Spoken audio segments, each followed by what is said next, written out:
Good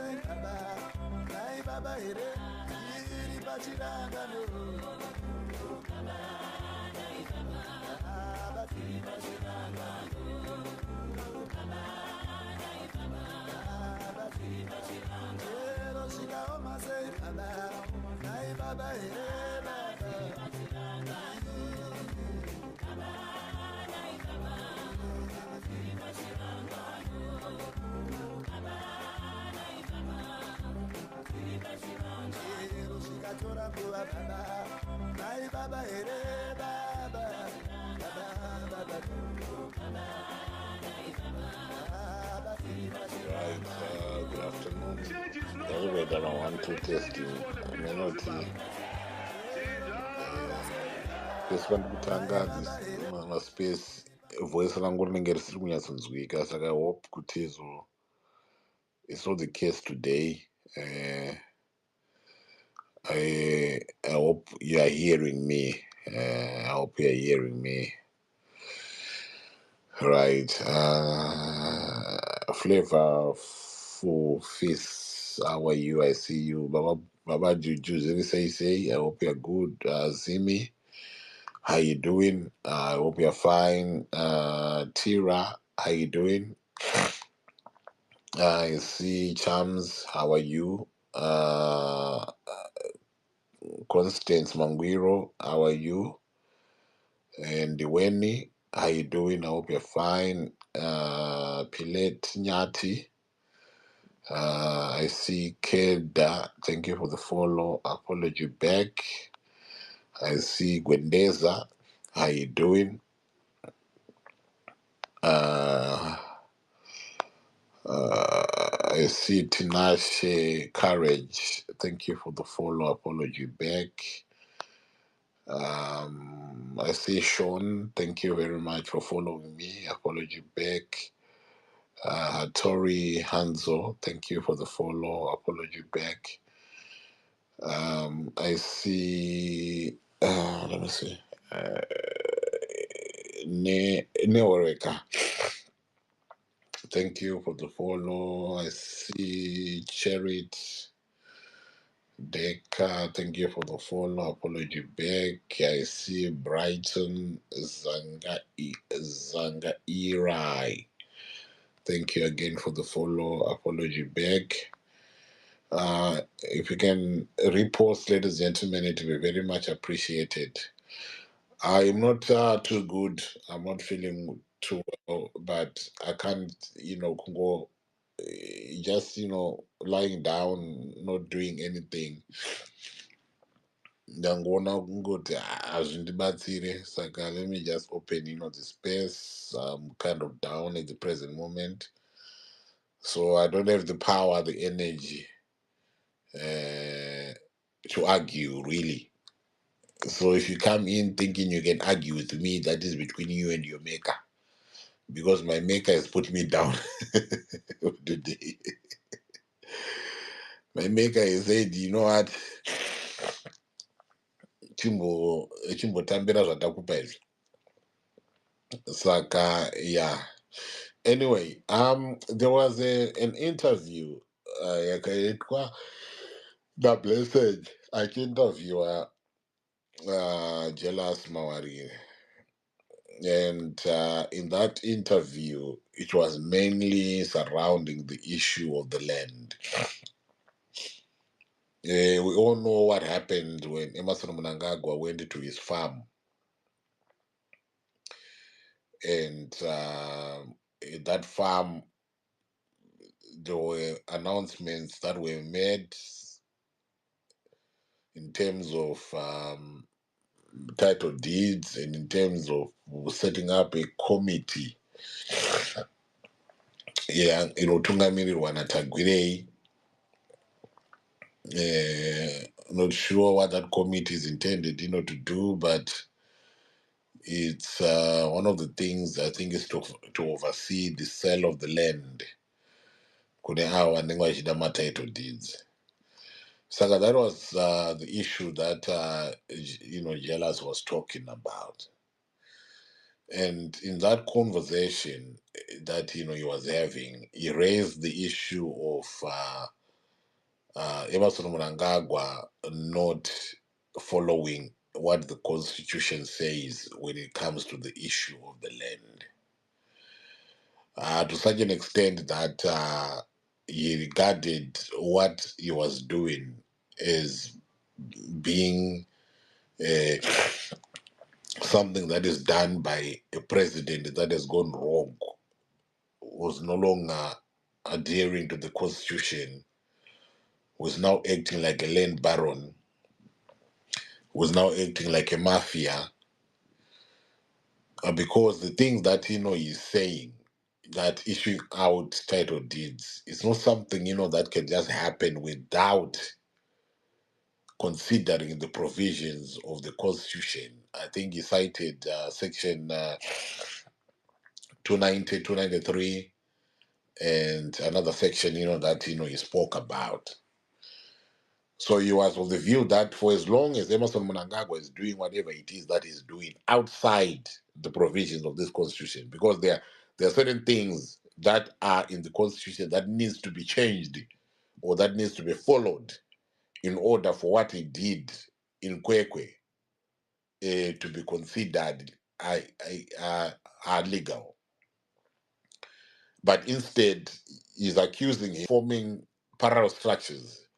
He's accusing him of doing things that are not following the constitution, and yet he is the president who was sworn in to protect the constitution of Zimbabwe. So if he's then the person who is breaking that constitution or not following that constitution, then we've got a provision in the constitution that says that president must be removed by impeachment. I think it's cited section 97 of the constitution that speaks to the removal of a president. And by him flouting the provisions of the constitution, it means that he's no longer fit and capable, or is no longer that individual who promised to protect this constitution. And by willful violation of the constitution, it means that Mnangagwa should be impeached or can be impeached via parliament.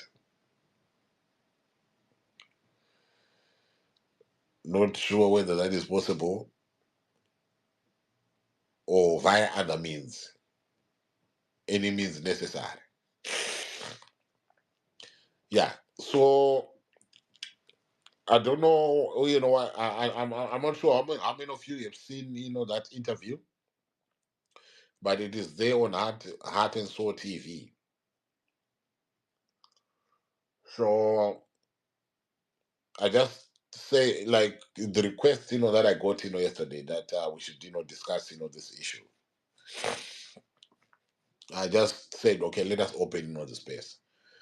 And an interesting thing as well, that came out of that interview, was the fact that having this, whatever it is, that because land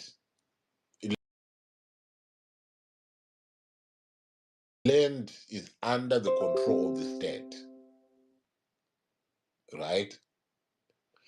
So as it is under the control of the state, it means that whatever decisions that are made, because there's a section that he cited as well, I think it's 189 or 289, that speaks about utilizing the land so that it becomes profitable, and stuff like that. When you said, it's fine, when the things, are done, that way. But there are things, that he pointed out, which he says, if you look at that behavior, it speaks of somebody that has gone wrong. The fact that he's doing this at his own private, farm, because that Pracket farm is not, I don't know whether it is called Pracket, Pracket, whatever. That farm is not, it's his individual. I don't know whether he's got title deeds, to that as well. I don't know who gave him the title deeds, to that. But that is doing things out, out at his private residence or at his private farm, away from the state house, or away from uh, anywhere where it can be considered to be under the state, whatever, the state, maybe properties, or I don't know. So you're saying that that kind of behavior that is exhibiting or is showing in the way that is doing these things, they can only mean that you've got somebody that has gone wrong, and we cannot have that, because if you look at the things that he's doing, there are things that are meant to be benefiting him and his cronies and those who are within his circles, and there are things that are being done with the agenda of the 23rd. I listened, to the interview, and I think he spoke about raising of funds to the tune of 6.9 billion dollars, because you were saying that the farm, these farms are being sold. I think, if my memory serves me right, I think he said $500 per hectare, or $200 per hectare. I mean, one of those two figures, is correct according, to what he said. And then he said, with this committee that he has set out, outside of the already established committees that deal with land and the acts that deals with land in Zimbabwe, they stand to gain about $6.9 billion if they sell this land. And just imagine what that money can do for him. 6.9 billion being administered by a committee that was created outside of parliament, or outside of the laws of Zimbabwe, and a committee that is that has been put in place to oversee the sale of a precious commodity in Zimbabwe, which is that of land. Pakaipa. Saka, I mean, I don't know. I'm quite sure most of you guys, have seen, that video. I don't know what are your thoughts. So I've opened, this space so that, we can have, this conversation. Because, yeah, I mean, we saw what happened with, he raised another issue again with the way that, land is being used as a weapon in Zimbabwe is not right. He raised the issue of the uh, of the title deeds that were said to have been given to people in Epworth. And he likened, that behavior again to be a behavior that is done by somebody that has gone wrong, because we have provisions, or we have institutions, we have the local councils where, or that have got a responsibility yekupa ma-title deeds. So where does a person presiding over a political party rally, a leader of that political party, how does he start to be issuing out ma-title deeds anofana kupiwa ne-local council at a rally ye-political party yake? So there are so many things that are being raised, in this conversation that he had.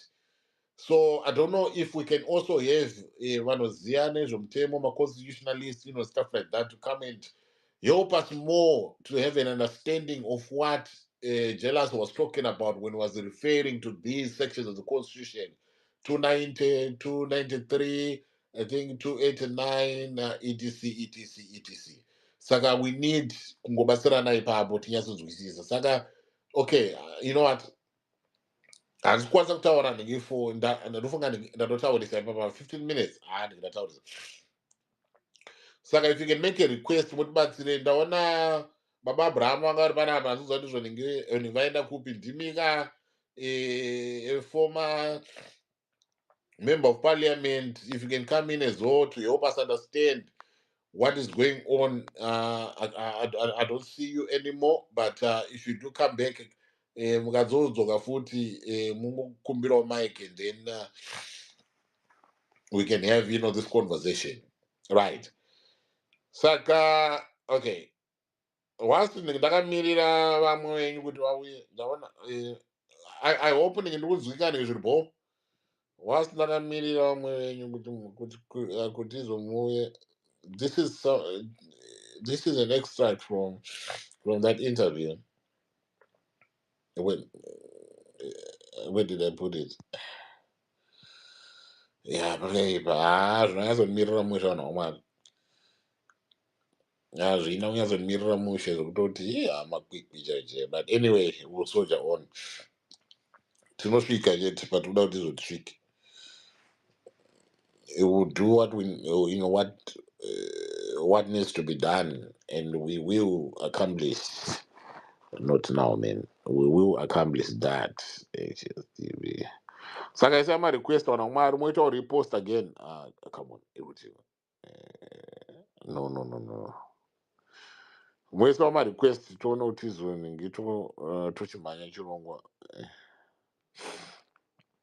Tochimhanya chirongwa chacho.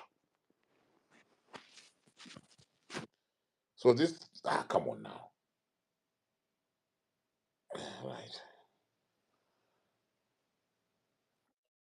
Right. I see.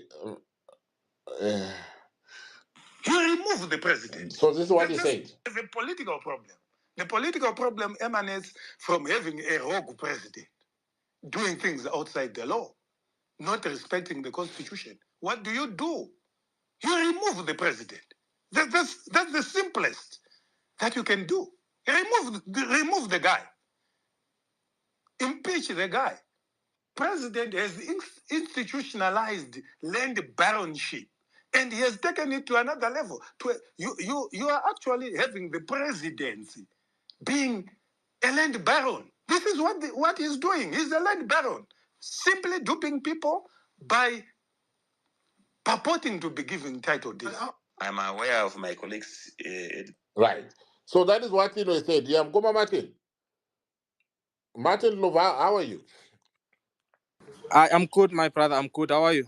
I'm good. No, I'm a little bit under the weather, my brother, but I will survive. Yes, we will all survive. We need to survive, and it is a must that we do survive and we do something about what's currently happening in our country. And it's not a matter of debate. It's not a matter of something we can laugh. It's only a matter of action and educating the people on what we can do. So I was doing some research. Now I saw the impeachment. I was like, okay, so what does it take to impeach a president?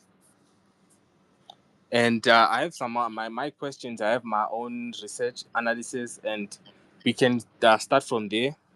Is it okay if I read what I just found? No, it's fine. Go ahead, my brother. Go ahead. Okay. So the legal framework for impeachment, the reason why we are going to impeach Mnangagwa is because of these reasons: gross misconduct, failure to obey, uphold, and defend the Constitution, willful violation of the Constitution, inability to perform presidential functions due to physical or mental capacities.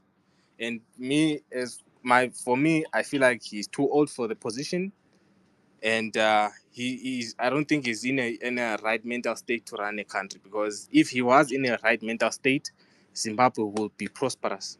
Even if we were not the number one country, but at least in the SADC or in the African region, we would be somewhere around number 10 or around on the top 10 list of countries that are doing well.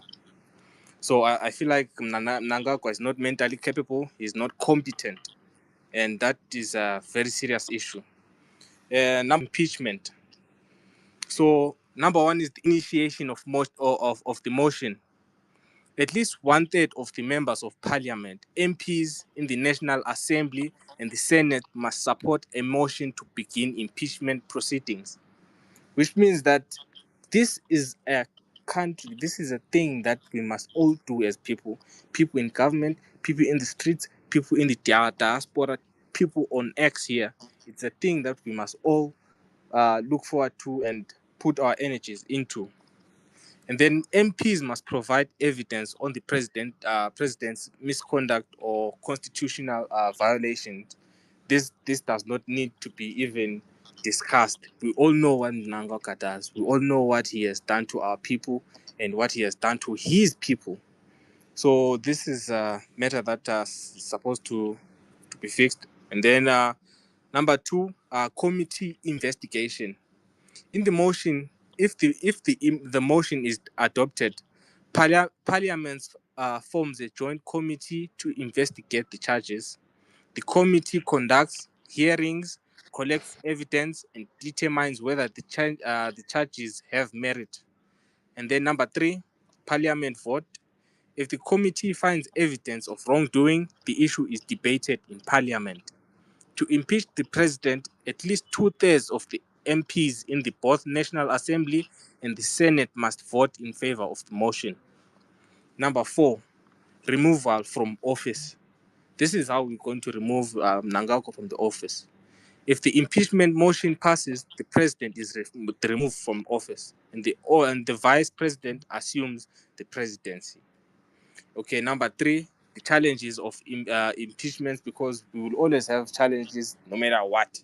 He will also try to attack some of the people, try to send shockwaves of fear, but will not be moved, because this is not the time to fear anything.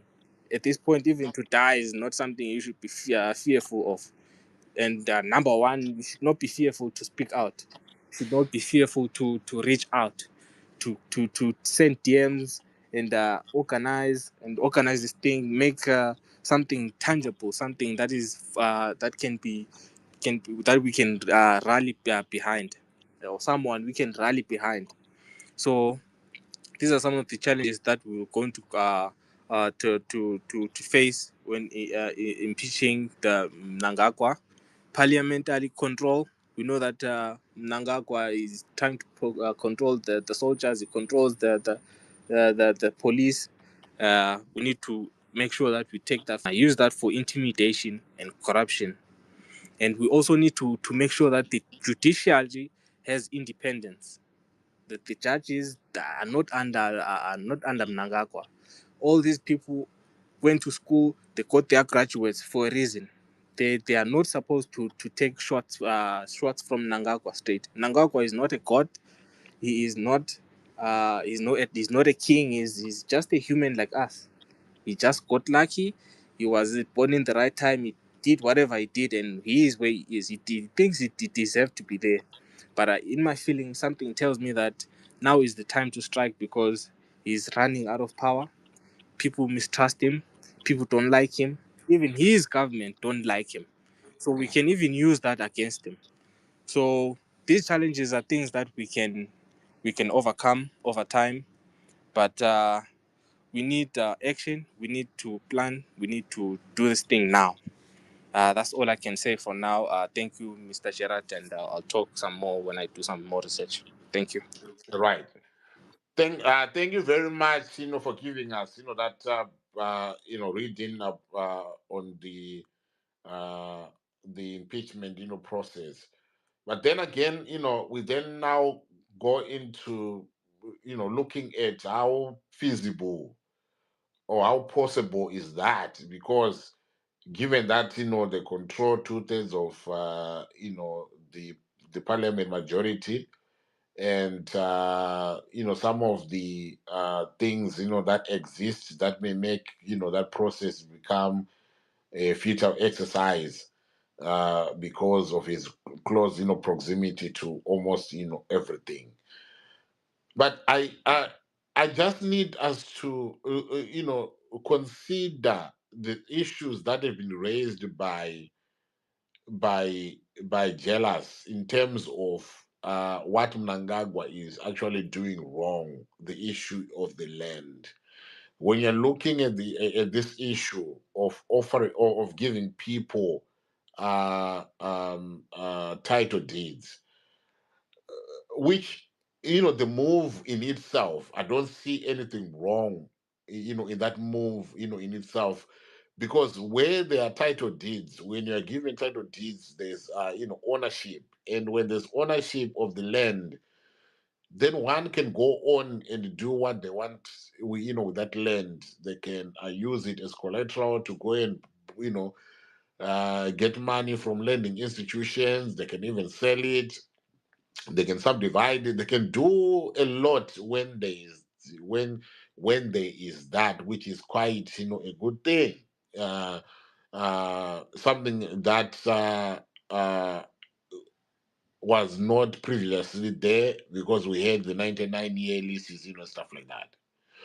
But going towards what jealousy is saying, because some people might not understand where jealousy is coming from and what exactly is he talking about. Because here is land that was taken away, that was like the point that Blessed tried to raise, to say, but this land was illegally taken, and okay, this land was taken away from us by the white people, when they came, but these guys ended up having title deeds. So isn't it the same thing that Emerson Mnangagwa is just saying, okay, we can also have our people have title deeds, and is there anything wrong with that?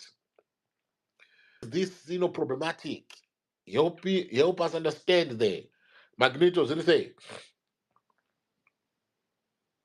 Angoje, for me, ndangokwirira zvangu kuti and 1 minute ndatodzika. For me, from as far as I'm concerned, and from the reading of the Zimbabwean constitution, which I have done, I stand to be corrected. You cannot impeach the president because the Zimbabwean constitution doesn't have that clause of impeachment. I stand to be corrected on that one. Impeachment in Zimbabwe, with the current constitution, I don't think you can impeach the president. Thank you. They okay. There is there is they okay. There's a removal of the president. Section 97 of the Constitution. So removal of president or vice president from office, and it gives that it says that the Senate and the National Assembly, by joint resolution passed with at least one half of their total membership, may resolve that the question whether the president or vice president should be removed from office for serious misconduct, failure to obey, uphold, or defend the Constitution, willful violation of this Constitution, or inability to perform the functions of the office because of his mental capacity, which Mkoma was, I think he was reading from this, should be investigated in terms of this section. So when such things, happen, do they not amount to an impeachment process, ladies and gentlemen? Mkoma Martin, I see you can come through. Oh, okay. I believe impeachment is something that is part of the law. We cannot say we cannot impeach Mnangagwa because the constitution does not allow. He must and he can be impeached. That's all I can say for now. Yeah, thank you very much. Because also, you know what, even during the time of Mugabe, before he resigned, before the letter of resignation was read by Mudenda, Parliament had begun a process of impeaching him, and it's still under this same constitution. So there's no amendment that has been done into any of those sections that speaks to the what do you call it, the impeachment of a president. Is there in the constitution. So I don't know now where. Because there has to be a reason, right? Okay, let us look at where it says willful violation of this constitution, right? Willful violation of this constitution. So, what jealousy, to hear is saying that uphold or defend the constitution and willful violation of this, constitution. So, the behavior, or what he's doing amounts, to that. He is willfully violating, this constitution. The behavior is failing to obey what the constitution says. And it, because if you want to look at, let me see, section 290, Zimbabwe Constitution, section 290.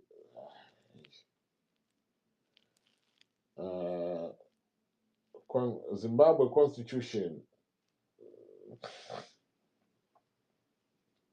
Don't know veritas. Do now section 290. Where's section 290? Can I go to section 290? In 290, 293, and two and the one before that, which is okay. Okay, let me see. Let me see. No, I don't want this. I don't want this schedule.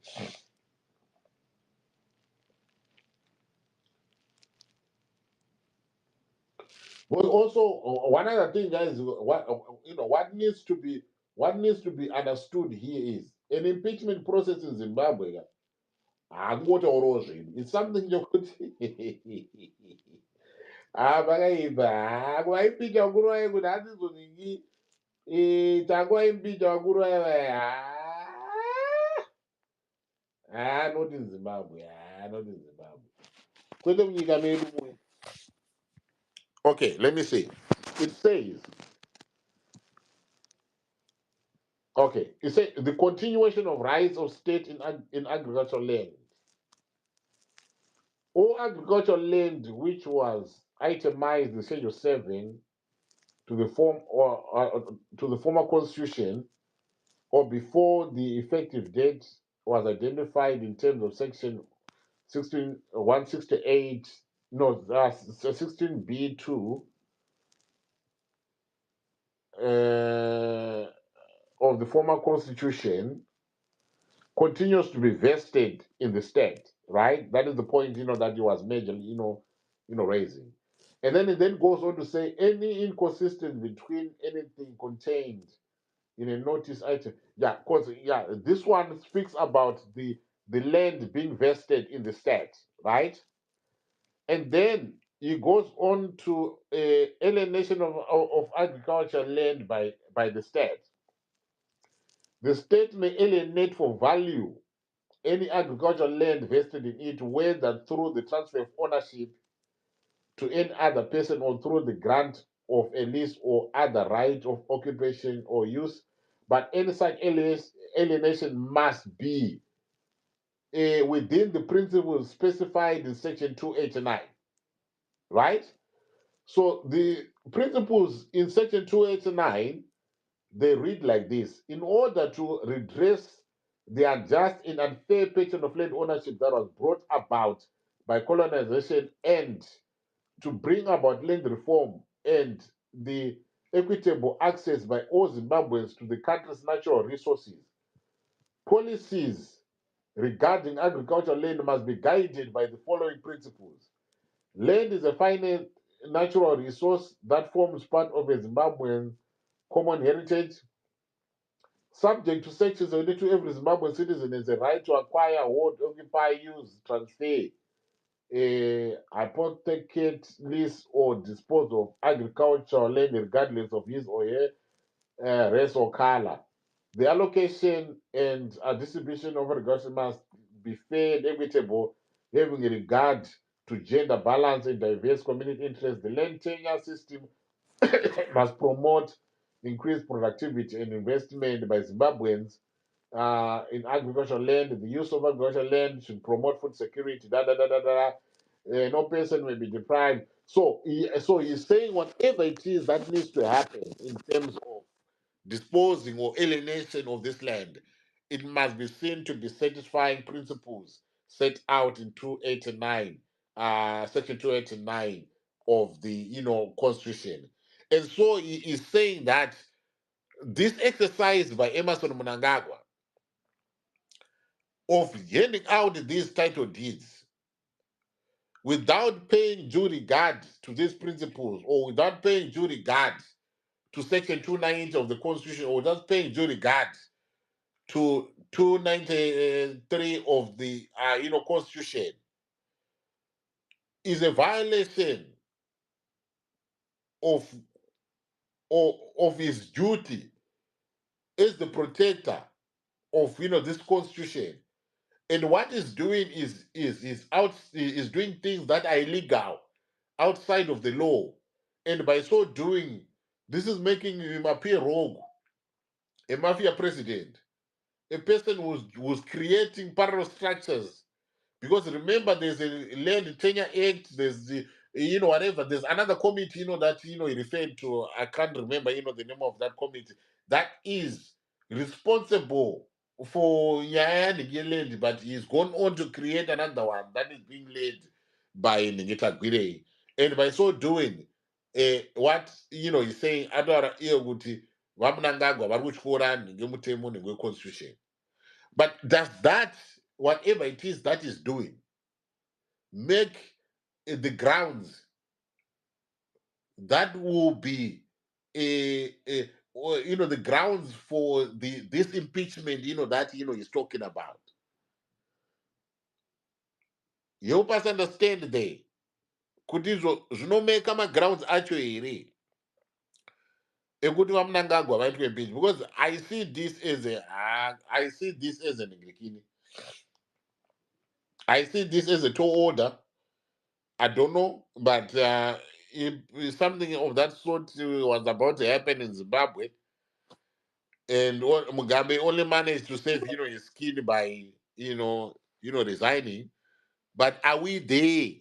Does that appetite exist amongst our people, including those in parliament and the public at large? Because they said there are so many ways of removing the president. And some of the things that he spoke about, I see is being accused of inciting. The best one with incite, and he even said, he even posted something to say kuti anenge akavhisitirwa wakomana. Saka pakaipa. Mgoma Douglas muri sei? Ndoipi wangojeda zvese? Angodara mhene kwamuriko. Ndizvo zvotinorarama. Handiti. Yeah, so I think Jealous is making a very good case. He has a case. What happens with impeachment is that there are two things. The Constitution provides for two things. The Parliament, if it is satisfied that the President, maybe due to medical or other reasons, is no longer fit to hold the office, they can impeach the President.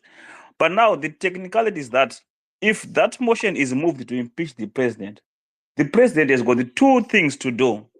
It's either he accepts the impeachment and walks away, or he dissolves Parliament and calls for a fresh election. The President has got two options there. But in this case, I think Jealous is right that the President has gone wrong. Why?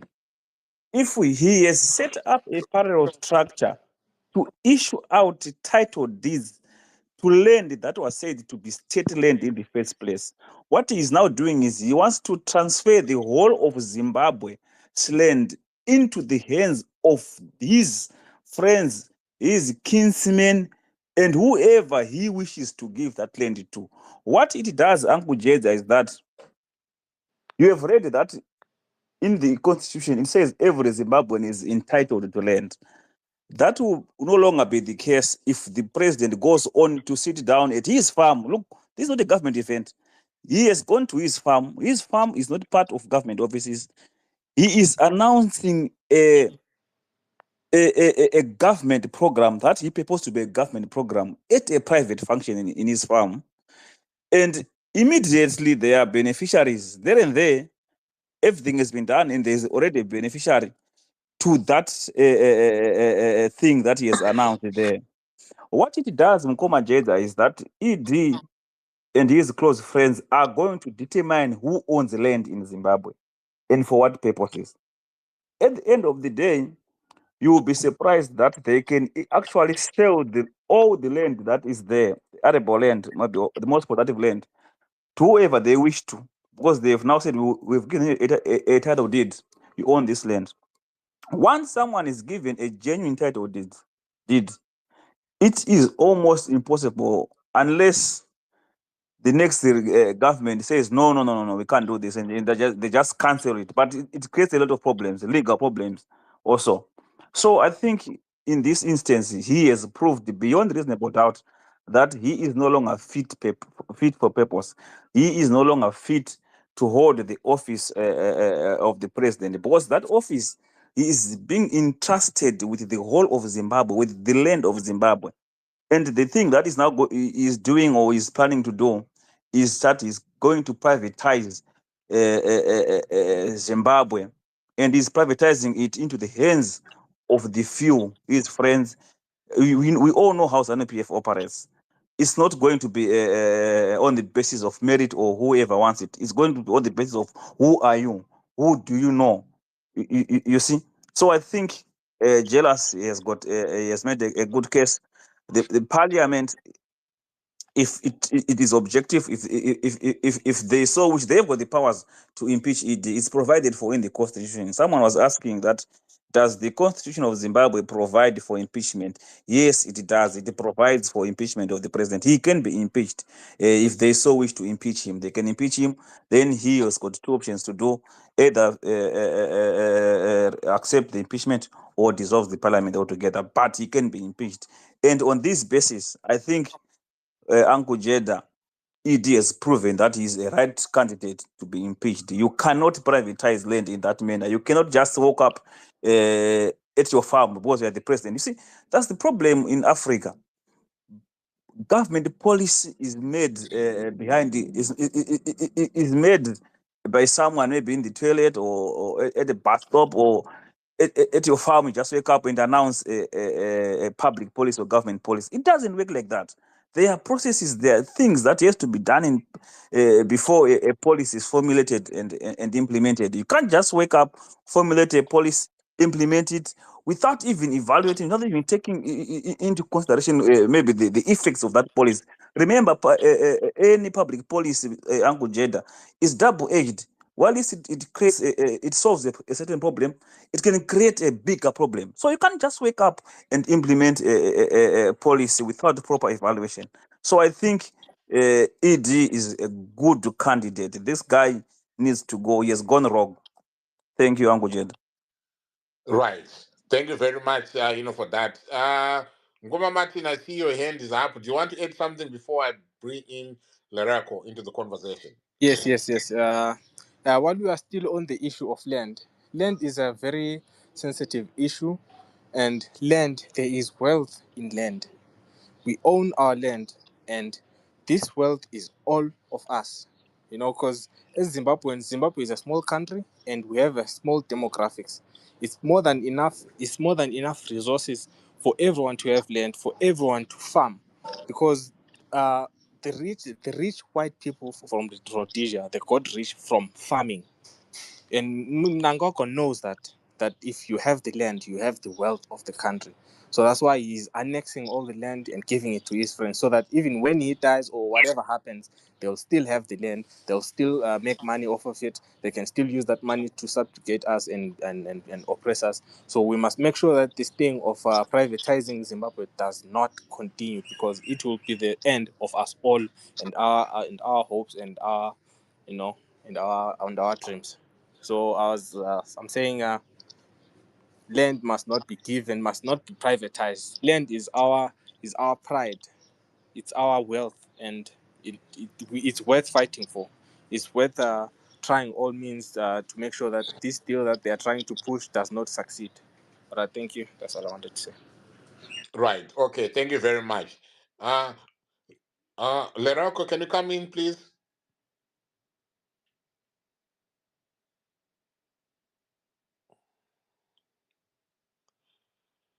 Lereko. Yesterday I tried to add you again, but I don't know. Can you unmute? If you're talking, your mic is on mute, please. Can you unmute?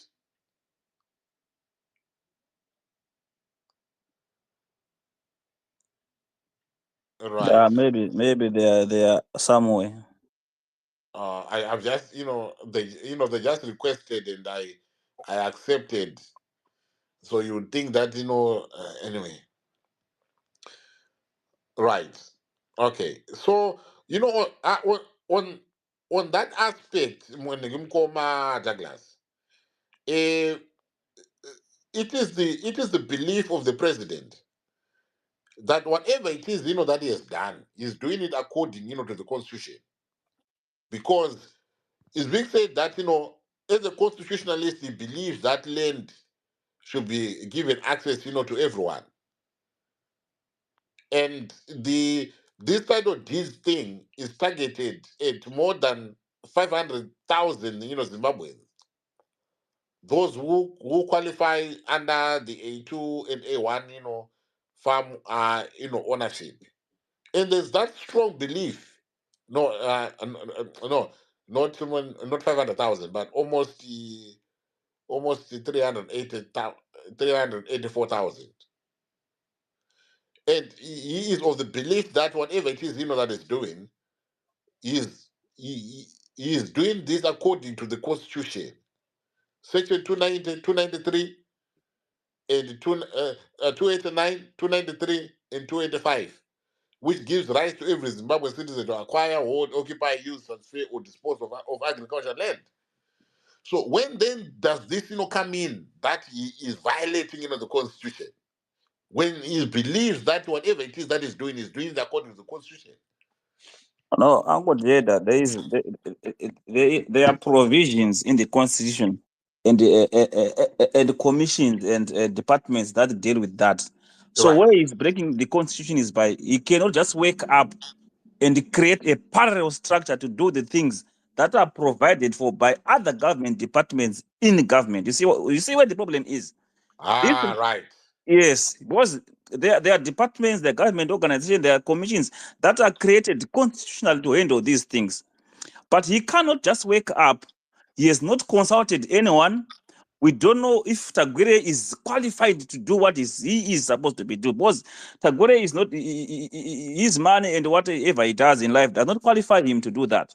So if we are to set up this thing, it cannot be just the president sitting somewhere with his friend or with his wife to decide who is going to sit in this thing. They are constitutional bodies to handle these things. If it was coming through a government department or a ministry that we have decided to create something like this, it is well, because it's provided for in the constitution, but not the president. He's not God, and he's not law unto himself.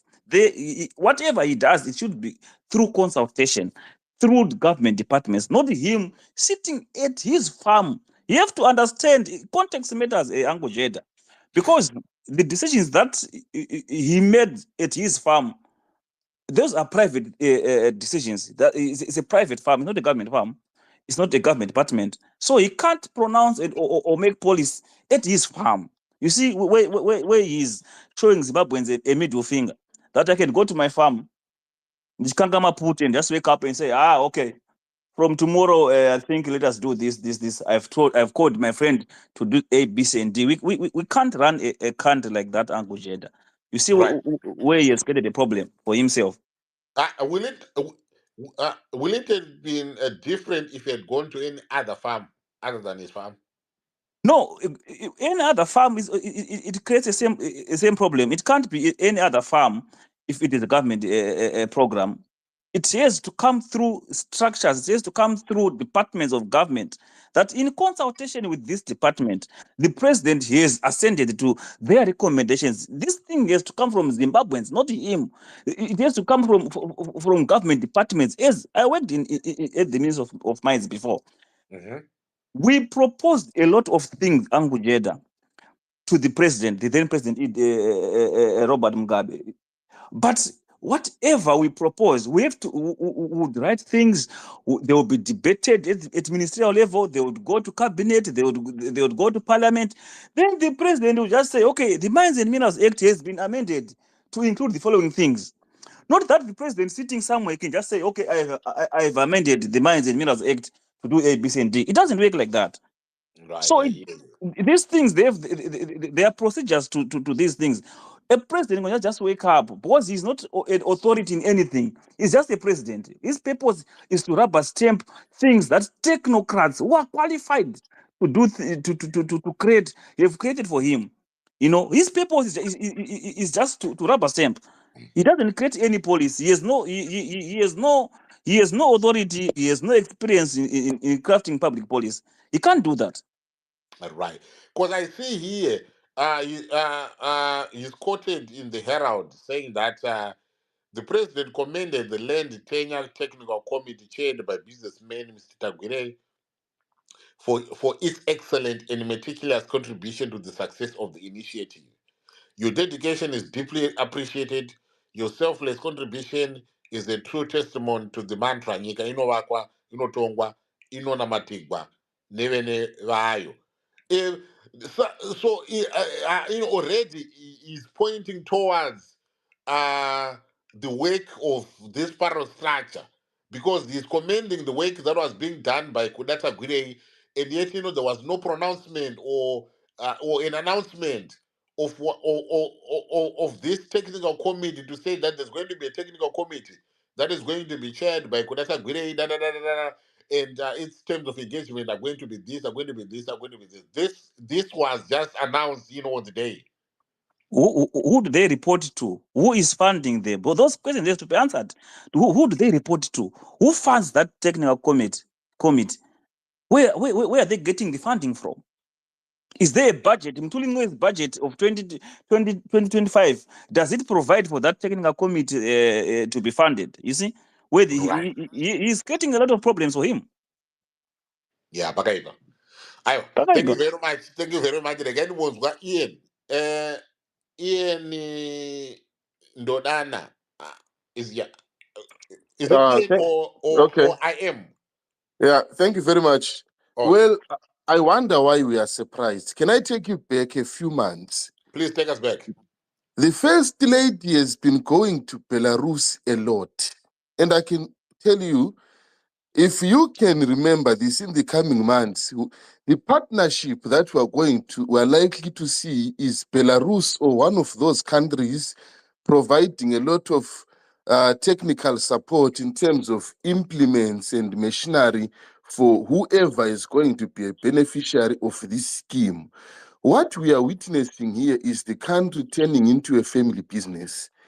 So it's not just about his friends getting the land, but we are also likely to see their friends in Belarus and other countries that we see the first family going to a lot, being involved again in this project because it's all about money for them. It's not just about land ownership. It's also about where they buy the equipment, how they can externalize state funds and other things. This creates enough grounds for impeachment because we all know what is going on here. We can pretend that we are not aware. There's a lot of corruption happening right in front of our eyes. We will see land being given to their friends, not just agricultural land. We will see mining land that was previously under rural clusters will be given to their friends. I'm happy that we have someone here who said they used to work for Minister of Mines. What we have seen in the past 5 years is a large section of land that used to belong to rural people being taken and given to their friends. So we should be concerned about this. Thank you very Malitas, I much. don't know if I'm the one who does not hear what's going on. Right. So can you hear me? Yes, Loud and yes. clear. Right. Martin, can you hear Douglas? No. Right. Martin, Okay. Martin, we can hear you. Right. Yes, yes. So Douglas, can you hear my Martin? Yes, I'm hearing him. Okay, now I can hear Douglas, yes. So you couldn't hear I am speaking. Yes, I can see. Say Gerard, you are speaking. Right. Okay. So okay. I am. Did you finish? With your contribution? Yeah, I'm finished. Okay. Thank you very much. Thank you very much. Uh, Leleko, are you there?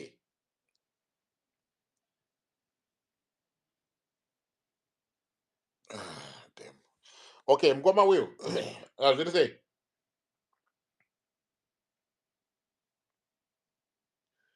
Will T Kawandera.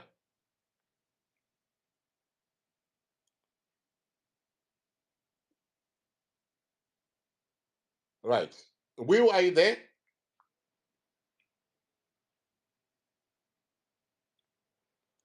Um, Yeah, they just request the mic and disappear into the list. Nai, come on, guys. Okay, I'm going to. Okay, Munoese, I know we are about request and the mic. And no motives with our I ask I'm going to remove you. Will, I'm now removing you because you're not speaking. What's the request? And I think you are good and ready. Right. Okay. So let us continue the conversation. Please, if you can request, for the mic, I'll give you the opportunity, to speak. Yeah, because Mkoma Jedza, I think, is it Martin? Yeah. He raised a very important thing when he talked about the escapades by the first lady. That is a very dangerous thing that is happening. And I don't know what has gotten into us as Zimbabweans, and we just accept and let things happen like that. It's true. Do you know in Mozambique they've got a crisis? I wanted to check the name of that island. That was sold to, is it Dubai or Saudi Arabia? Wait. By yeah, they sold a whole island. To, should be Saudi Arabia or Dubai. I mean UAE, and the Arabs, they now own that island. The locals are saying no, this can't happen. But and UAE or Saudi Arabia has actually brought in soldiers from Rwanda to protect that island. You see what it means? It now means that it's like now a settler colony. So what the First Lady and ED are doing, we won't be surprised tomorrow to find out that maybe a quarter of Gokwe or a quarter of Midlands is now owned by people in Belarus. Yeah. They've title deeds, they've got everything. You see? Also, It's very wrong. Right. There is also a quote that is there in the document, that I was reading, where they said, as you are aware, the land vests in the president on behalf of the state. The state is therefore transferring the land to each holder of a valid land tenure document. Let us interrogate, that statement. It- Pawari Kutizo, the land is vested in the state. But apparently the land vests in the president on, on behalf of the state. yes. I mean, is there...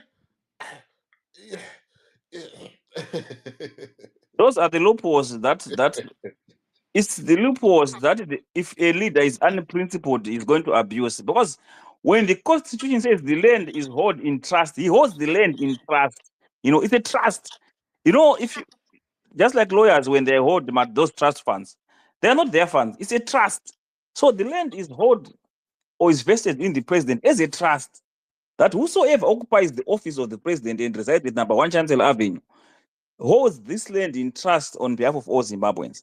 But if that person has gone wrong and decides now to sell that land and gives title deeds to his friends and kinsmen, then a problem has arisen that needs Zimbabweans of all sound mind and reason to take action. That's why Jealous is saying he has to be impeached. And I agree with Jealous there. Right. Yeah, bagay. Kwakaipa. and the reason why they are selling the land is simple. They are Yeah. trying to buy affection from their friends, because these people, they don't like them as well. all Yes. their MPs, they don't like them, so they need to have a source of income to be giving those people, to be like, okay, take this car, take this so much, take this land, so that you can keep quiet. So this thing is being done at the expense of the people, and it is not okay. It is not morally right. It is not constitutional. It's an injustice, and by right and by law, Nangagwa should be impeached and dealt with.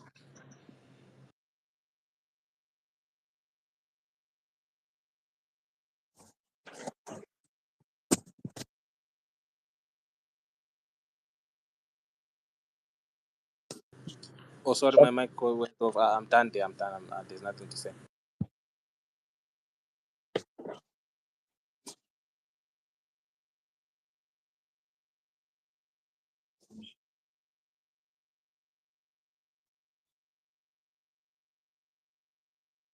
Pana utaurera. No. Right. Okay. Pane mukoma vanga vangopinda but vangopinda vakanyutura, I mean vakaisa mugear number 7 vachingotaura saka hatisizo zvati zvichichaitika. Right. And there's something that I needed to let us slip away now. Da, da, da, da, da, da, da, da. Ndo kukura ka makore ari kufamba ngo.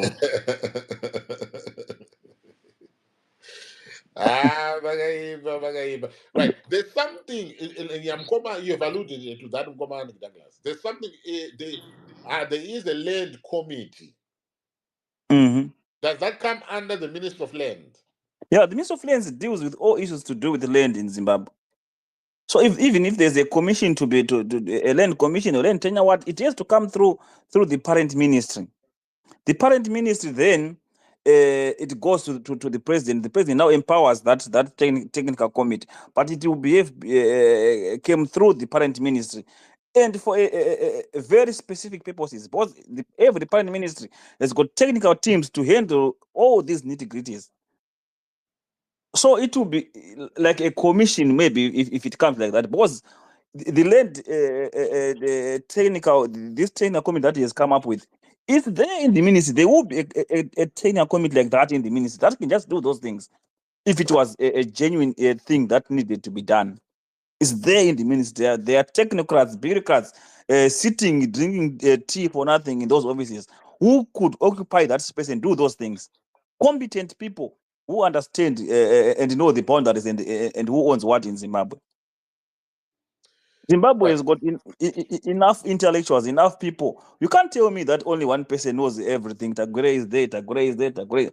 Only one person, it raises eyebrows. Second, on the issue of selling the land, right?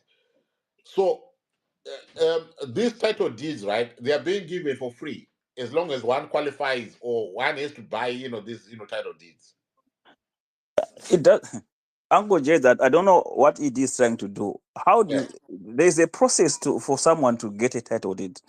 If you want to get to have a title deed of your house there in Budiriro, you go to the deeds office. They come and evaluate the value of that of your house and where it is built.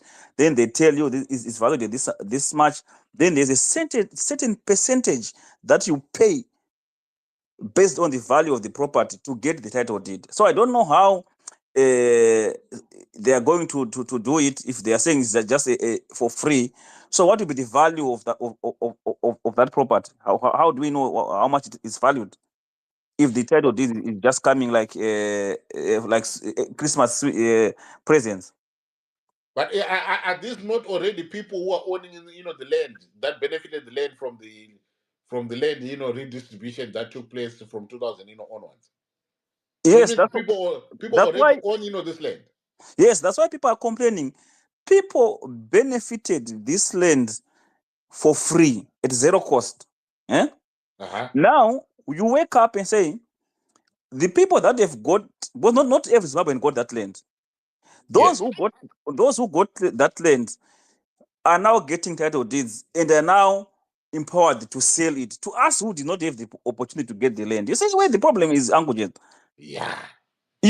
Someone benefits the land for free, is given a title deed to sell it to you, who is also a Zimbabwean, number one. Number two, I'm in Ireland as I speak with you now, in Dublin, Ireland. There is a problem here of accommodation. Dublin is another of accommodation. There are no more houses. The government is trying to build houses, but it cannot build houses because, as you know, this is a farm. It was like a farming country. There are farms everywhere. Yes. But those farms, they are privately owned. Yes. And the owners are not willing to sell. The government is offering insane money. Say, guys, we need to expand the city. We need to build more houses. Can you sell us these farms so that we can build houses for people? Because of immigration and a lot of things, Dublin is now congested. But they've got title deeds. And there's nothing that the government can do. Even if it offers $1 billion and they don't want to sell, there's nothing that they can do. And the government is stuck there. So I think those who had said in Zim, the land is owned by the state and is entrusted to the president, they have a vision of these challenges. Because once we privatize all the land and give title deeds, what it does is that it becomes difficult for development. And it also becomes difficult for other Zimbabweans to own land. Because once we all pass land to each other, the next generation, if your father had no opportunity to get that farm, you will never own a farm. Right. It's a big problem. Yeah, pakaipa saka iyo manje kuti kana munhu achinge azotengesa manje. So okay, so where is this now coming in, where Jealous is saying kuti land inenge yakuzotengeswa at 500 $500 per 1 hectare, which means whoever munhu anenge aine kana 400 anenge aida 400 hectares, they'll have to buy that at almost 200,000. At almost 200,000. Saka aba vanenge akutengesa this land, because I then need to understand where does Emerson Mnangagwa benefit from the sale of the land that is done by by an individual selling to another individual. No, Emerson Mnangagwa benefit. I think you've alluded to this, that he's trying to buy people. Remember, this guy is pushing an agenda, in the father's agenda, to remain in power beyond the 2030. The 2030 agenda is not just for him to be there up to 2030. He wants to be president for life. That's the truth. Once he gets in office in 2030, they will come up with a slogan, 2040 Anengachipo. He wants to be president for life. So he's giving out incentives to people. He's giving out incentives to institutions. He's buying people. That's why you see people going to that farm. We first saw chiefs. We saw generals going to that farm. What he's doing is he's testing the waters to see who is with him. You see? So once that is done, this thing of selling the land and giving title deeds, he is appeasing people. He's appeasing someone. Once you get you get that thing, you owe him a lot. So he might not benefit financially directly, but he's benefiting from the support. But remember, these people are corrupt. Some people will pay again to get this land. Absolutely. So he's benefiting left, right, and center is all benefiting. Yeah. Otherwise, you wouldn't be doing that if there's nothing in it for him. There is a lot in it for him, so he's doing it because he knows that there is a lot in it for him. He knows it. Yeah, bakaiba. Ndingatimozwa comrade Tangaima Ona Pofu. How are you? I'm good, and the self Uncle Jet. I am good. Thank you very much for coming through. Yeah, thanks a lot for giving me an opportunity. Douglas Shumba, you're just my neighbor. I'm also in Ireland. And actually, Team Ireland. Yeah. But I'm going to the games. Yeah. You just get in touch. That would be brilliant. Yeah, what Douglas saying here is true. I'm actually doing some services in the municipalities. You'll find out the municipalities are struggling to even locate the water reservoirs because they don't have the land. They have to talk with a farmer, and the farmer will just give them a small portion of land just to position the water, which the farmer is going to use again for domestic purposes. So what Emerson Mnangagwa is doing to give title deeds, yeah, it's actually tricky because the way we know that guy, he's corrupt. How many pieces of land does he have? That's what we must know first. And also, how many pieces of land does his cronies have? Because from the way I understand it, I think we're supposed to, if you are to give title deeds, we're supposed to start with land audit so that we know who is having the land and how many hectares and who doesn't have the land. Because the reason we went for the liberation struggle, we wanted equality. And it wasn't just equality in terms of voting power to say that a black person and a white person, they can go and vote. No, we want equality in the distribution of national resources or a means of production. So right now, for someone to just go around giving title deeds, it's actually creating another crisis which we have to deal with in the near future. Right. So he's not doing it in the best interest of the general public. He's just doing it for himself, and he wants to remain in power until he dies. But besides that, I'm starting to feel that he also wants to be in. He's actually trying to create a dynasty. Once he's gone, you might find out Sean or the Mnangagwa Jr. will be the president of Zimbabwe, because everything is now centered on the family of Mnangagwa.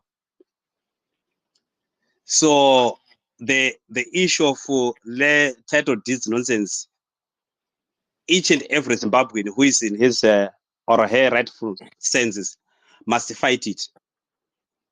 We can't accept that. Of course, Jealous, raised the issue of the political means of fighting that. But that has been an issue that people have always, talked about in saying that, Zimbabweans are not ready for anything of that sort. What is it going to take for people to consider that as a route? Knowing that the legal one going through parliament, there's a two-thirds majority in favor of ZANU-PF, already. And the opposition that we have at the present moment is compromised. I don't think they're up to it for them to come up with a to move a motion of that magnitude. So that route right there, I don't think there's any joy that can be gotten from there in terms of this trying to impeach him, etc. And then you're saying there are other means. When Mugabe went, he went with a coup. Is this something that is this something that people are are ready for? In my honest opinion, like the political route, the legal route, that one is a non-starter. I listened to what Jealous was saying. Yes, he's actually raising some very important facts there.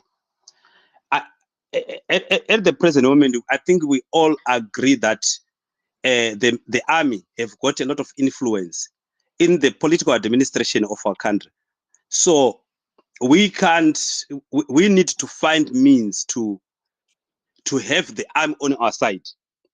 Just like what happened in 2017, though they actually betrayed us, but I think it wasn't impossible to remove Robert Mugabe from power without the involvement of the army.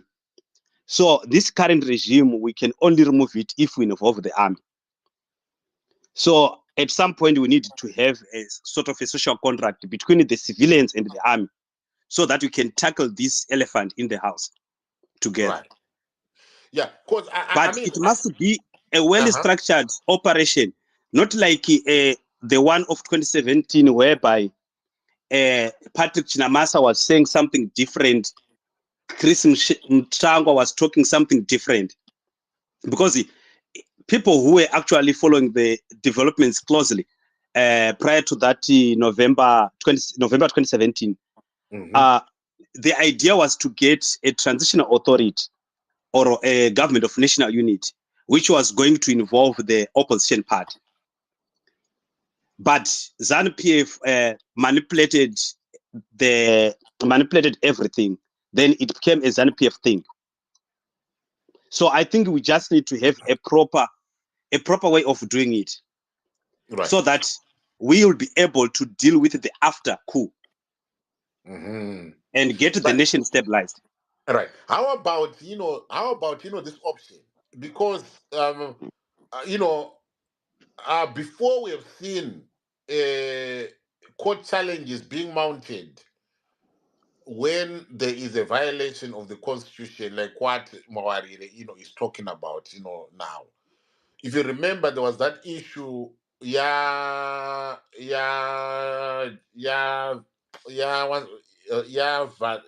Varelius Banda, the army chief, who had been given a seat, in cabinet, and when there was opposition to that, that was immediately, reversed. Can we not have joy again when such happens, and when a threat to challenging that within the course of law is made, such that this technical committee is disbanded, and this issuing of these title deeds is halted until the provisions of the constitution are fully satisfied to allow for that to happen?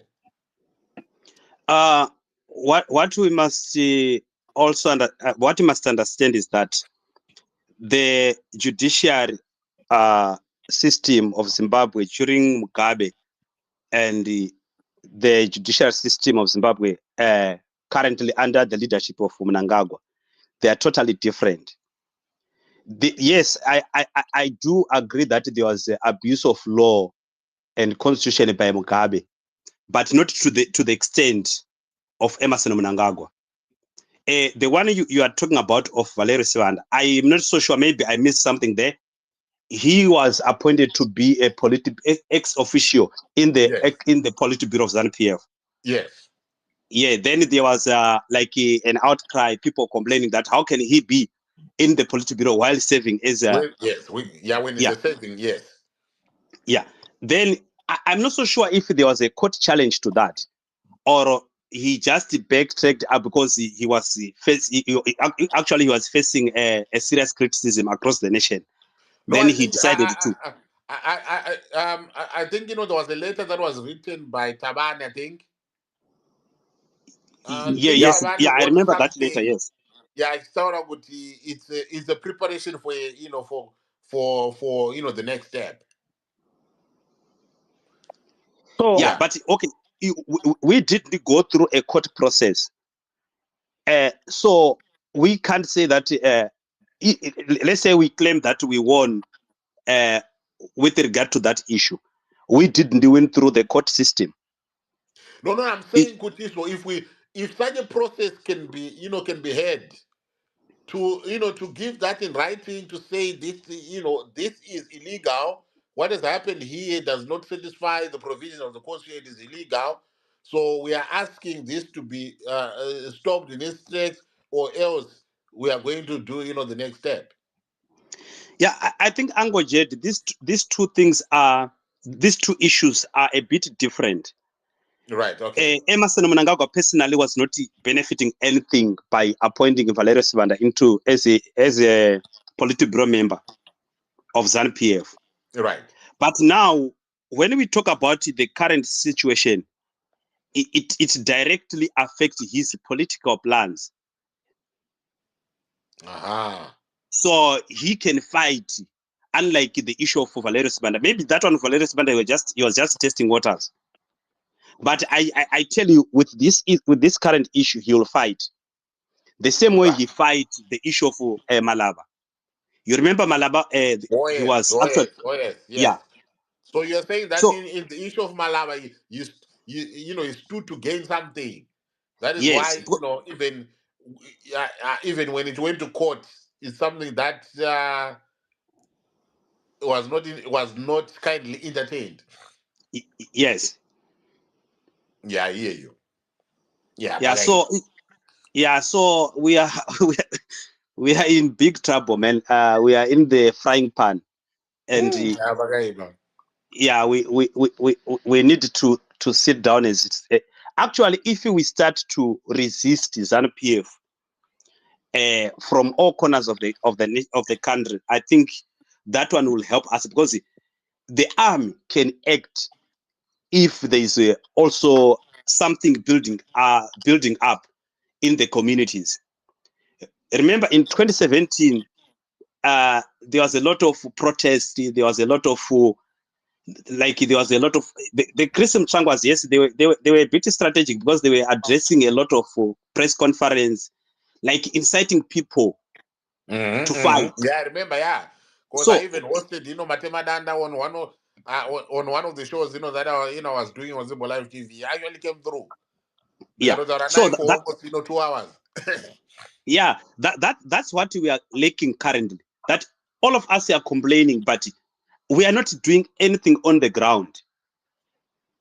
At least we need to raise awareness, so that the people, someone from Zaraban, can understand the impact of this of these issues, the issue of the title deeds. They need to understand the implications, because if people don't understand, they'll just live as if everything is normal. But while we are actually be getting screwed by the Mnangagwa regime. Yeah, Bagaida. Yeah. Yeah, Right. I think you know what, guys. Yeah. Uh, our challenge is that, but I think we are getting there. Because previously we would wait for our political leaders to speak out, you know, to do some outreach and talk to people. But now that we have got these spaces, the discussions are going on. Because what ED has managed to do is to disseminate the opposition, you know, Mm-hmm. because it should be the role of the opposition, the genuine opposition, to speak out. As of now, as we We are speak the now, genuine. if we had a strong opposition, the opposition should have done 3 to 4 pressers now just to address this thing that it did. They, Very true. they were supposed to make a lot of noise, to the extent that it becomes difficult for anyone to ignore it. You know, the, so if we don't have a strong opposition that stands up and say no, no, no, no, no, even if the government coughs, the opposition should stand up and say, why is the government coughing? We can't have a government that is coughing. That is their role. You see. So because we don't currently we have no voice that stands up. Imagine, it's only ordinary people that are complaining about this thing. No opposition political party or opposition leader has stood up and said, no, this is so wrong. But the beauty of it is that ordinary Zimbabweans are seeing that this is wrong. So what it takes, like what my brother has said, that Zimbabweans from all walks of life in their small pockets to just start to resist. Because the army, the police, the establishment, there's no personnel. There's actually a crisis of personnel there. The establishments, the total number of soldiers and policemen in Zimbabwe, they do not even go up to 120,000. So if there's a demonstration, a demo in Dangamvura, if there's a demo in Gwerumkoba, if there's a demo in Makokoba, if there's a demo in Dotito, if people in Zarabana are demonstrating, if people in Mabuku, if people in Tekwane, if people in Gezani, Polimtlang Lane down there, if people in Malipati, if people in wherever people are, in their small pockets, they started to demonstrate. There is no reinforcement to stop that. So what it does is that it puts pressure on the system. You see. So just like on the issue of Malaba, no, of Valerio Sabanda, when he was appointed into the Politburo, There was a lot of uproar and noise from all corners of the country, even political leaders. Azan Tabani had to write that letter. And we saw them, removing him from the Politburo. But if things happen and there is no voice, the opposition is silent. Yeah, of course, I understand the opposition now that we have now.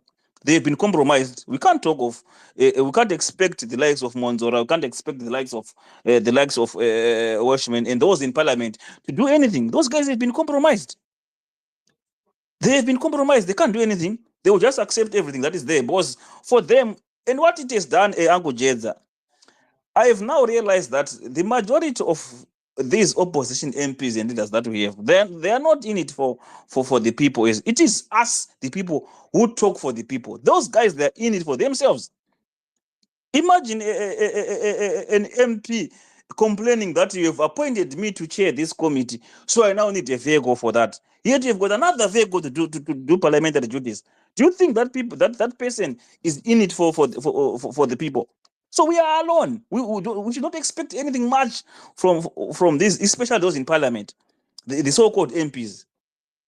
Those are now ZANU-PF surrogates. I don't know what we can call them, but I don't think we should expect much from them. If there is something that is to come, it will come from the people. Nothing lasts forever, Uncle Jeda. One day the people of Zimbabwe will arise. They continue to push us to the corner. Even your cat, Uncle Jeda, in your house or your dog, if you push it to the corner, it can run and run and run until it has no room to run anymore. It just says, no, I have to face my own. It will face you head on. That's what is going to happen to Zimbabwe. Because these guys, they continue to push. And when we reach a breaking point, people are going to rise up and start to ask the necessary questions and do what has to be done. I like to believe that the uprising has already begun, and it's up to us not to let it die down. Yes. All right. Thank you very much. Signora Murse.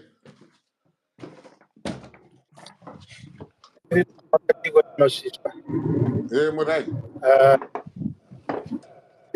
Allow me to launch my new slogan. It's not mine, which I think is a construct from one of us on this basis. I didn't say anodized of the charter. It really got into me in a few minutes the following day. It escalated today, not yesterday. Today, I combined the thoughts with the picture on my profile there. I got it somewhere as well. These are a combination of the thinking that you see from people through their names, pictures, which confirms that we are in a struggle for real. It's not a one-man band. It's all of us, just that we cannot find each other. And it reads that each other. It's the people of Zimbabwe walking. It reminds me, you and all of us. And the Brown akaimba kati vachaba vachadzosera. Yadhene rudo anwe. Shata kushina. There's no timeline there. There's no 2018, no 2017, there's no 2024, 2028. Any time, it's time. It resonates with the revolutionary stance. It's not a one-day event. It's not a one-man band. But we should learn more from where we are coming from. Now, I'm worried, Nyamashishwa. Because Zanu Makaro Aninamo for a long time, it can be detrimental to your health as a nation. The most common is desperation. We can be desperate to a point of falling into prey, falling into a trap. And I'm able to speak freely because Chakatanga do Chaka changes. We didn't see 2017 coming. And the Kushoramboza and Naja knows there, but To be warned, chakatanga ndo to be warned. To be alert, to be on your toes is what I'm saying. Kuchauya vamwe vachativerengera mabhaibheri erevolution. And it can be started from within ZANU-PF. I repeat, what we are looking for, which is the only way, can come from any angle. That's my worry. I don't have the intelligence here because of the complexity of the situation, which makes it not difficult, but hard to find true revolutionaries. The authoritarian regime, it could be something that is being cooked from within because pressure is mounting. It's not news to some of us. I'm not talking classified information. Some of us, as in those who look and see and listen from afar. Why is Emerson Dambudzo Mnangagwa, the president of ZANU-PF, Vanoando Baba Tongai, and head of state and government? Why, in his capacity as head of state, why has he beefed up his security? If what I am alleging, I'm free to make allegations or an assumption because of the situation. We do not have a voice of Zimbabwe, port of call, where we understand exactly what is going on. But again, but are we not going to, once again, begin another journey where 3 years down the line, we'll be saying Takai Tispa? It's a catch-22. We want a change. And I, for one, I want a change, whether Chikaputika Muzani Momo, but what methodology do we have to maintain our agenda? Kwete 2017, yakagara iripo ananyamasusa munozisaini, a stolen ideology agenda yakazo escalator to G40. It simply speaks to Mudara Achembera. That's what it meant. In our days of our life, why told there kutaura uchicheuka kuti utaure kuti Mudara Achembera? That's not how we. But ZANU-PF realized that no kwananga nyaya vana veZimbabwe vauda kuti game will change. What we are talking 10 years down the line, it's something chakataurika kudhara nevakatanga kuona zuva before us. But they are good at tapping. Vanouya pamaspaces, vanoenda kumarally, kupi kwese. They know exactly what the people want. And now the good thing is, it's now in the public domain. Mkoma wangu chiwenga, mkoma wangu handisi related. I'm not related. Nongo that's why and again, don't go mulaike na to maputukezi. We eat here now, come on, I don't think Kwasha because of my love for Tongo Gara. Right? What happened in Mozambique, Tomo Siapasai. But Mkoma Wang, he has been, I suspect, from the little here, he's been groomed. Are we able to see? Are we blind to see there's something happening? He's being reformed. He has not spoken for a long time. When he spoke, he spoke once after a long time. Corruption. And I'm not advocating for him. Are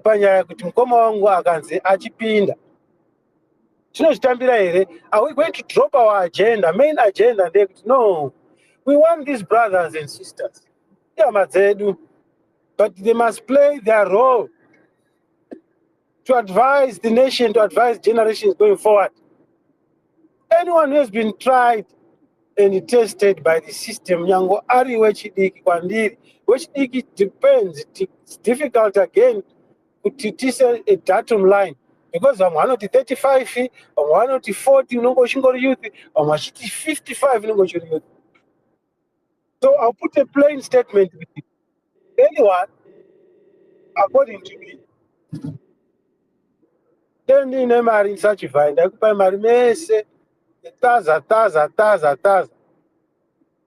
Kuti kana zvoda kuitika chero pazvakuitikira kungava kusvono kana zvatangwa nevana vechikoro We should guard the sovereignty jealously, never again to be betrayed by anybody who has failed, whether willingly or because he has joined a contaminated government. Kwandiri inini ndakazvimirira. The difference is the same. So good vibes. True. These people have We are failed hearing. us, and they know that they have failed us. And the only problem is But that they do not Paro want to hand Anemota, over the power. but I'm sure you can hear me talking. Ndakulenda nchiti pane munhu akarohwa nemota. It's true. Akarohwa nemota achicrossa road kunotenga condom. Akarohwa nemota akafa. Umwezve the most common. Isafarise. Akabhagurwa nemota afara nokutanga huna loto. The sad story in a beautiful story is you are celebrating with a win a lot. But it's a celebrate takatsunzunya. Ngativhure maziso. It's a hashtag which I've donated personally to the Zimbabwean nation. Vhure maziso. Musakodzera. I yield my mic for now. Mofu zviri sei? Nyamasvisva muri sei nhasi? Ndizvo zvingodaro. Haiwa ndimi mapatriots chaivo. Despite the fact that you are not well, you still want to give people the platform to speak. Ndokutongotandadzwa ukaonzizvo ende motandadza murwere. Tandaza bro, haiwa, we appreciate your patriotism. Ndo yatoti patriotic chaivo. Haiwa, we're grateful. I hope you feel better. Yeah, I'm getting in there. Ngono hangu mafluids ngorwa lemzibi ndidutira. Ndio yacho. Kind overwhelm ne chibhodhoro chandikapiwa namwendaza. Tungoti tikagara tongoti direct. Murubatanidza. Night nurse, whiskey zvese zvabva. Vanenge vakatoipa. Yeah, I was listening to Signora conversation. Contribution yavabva kupinda pandangopindawo, but yeah, ndaida unyatsobata kuti perhaps chaivo, but I didn't quite. Maybe kuti ndangopinda late, but Signora, I didn't quite get kuti mazonyatsoti chipa impeachment apa, because I think maita kutaura kwechikuru here, or the way you usually speak, but maybe ndine hangu, but I didn't quite get pamanyatsoti gaga. A summary in 1 minute. Impeachment in this was on the call. Whether another coup, but tamba makachenjera munodyiwa nemunyati because zvabva nekupi zvabva nekwatiri here. And I'm simply saying it should be for us, not for them. The agenda is to change the style of governing, in my view, and allow greater percentage of young people, vibrant people, to lead. And they have to play a pivotal role, which is advisory role. They are not our enemies. We don't call them enemies of the state, but never again, in my view, to allow anybody who has been tried and tested by the system. That's an inclusive term, not just Madara. Anybody, to me, tried and tested is contaminated. I hope I've summarized well. Right. Aiwa, tinotenda Signoro. Right. Regai tinzwe Mukomamuzi. Muri seiko Mukomamuzi? Sekuru angu Jeda muri sei Mukoma Titus ko muri kunzweiko? Ndaida main flu. Inopera, don't worry.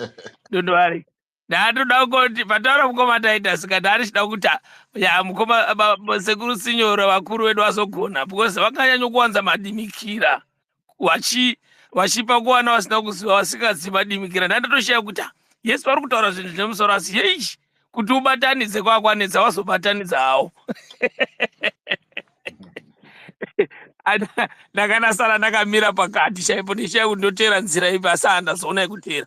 But now the issue of impeachment is correct, and Jairus Mawarire was maybe I don't know how I can express the way he was clear, loud and clear But the only problem that we have, Mnangagwa Stroke, who caused Mnangagwa to broke, is the same Chiwenga whom the people want to maybe to be the next president.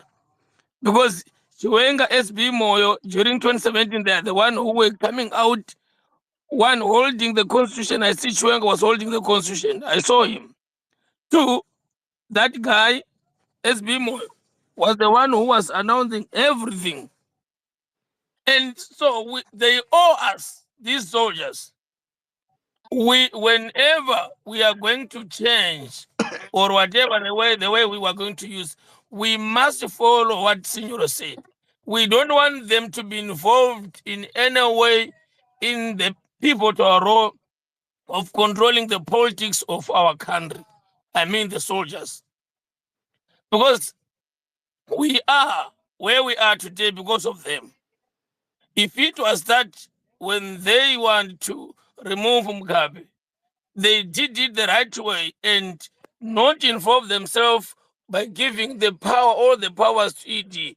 Today we're able to control ED.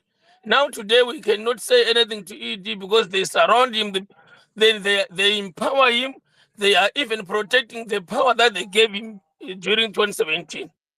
So this is the mistake that we must try by all means not to repeat. Because we are where we are because of the soldiers. We owe them, yes, they went to war and whatever, but they were not, they mustn't do whatever because Mnangagwa is wrong because the soldiers is supporting him. He's doing, and you can see the way he do everything. He's doing nothing to the country. He's just doing nothing, everything to himself, looting, doing whatever they do. There is no way he's going to use the constitution. Everything is done at his farm or either in his house. But the soldiers, since Chiwenga hold the constitution in 2017, why is it that today he's failing to hold the same constitution against his leader? So we like myself, I request if it is possible a conversation with Chiwenga, not Ferrarius Banda, but Chiwenga himself, and ask him, where do you put the constitution?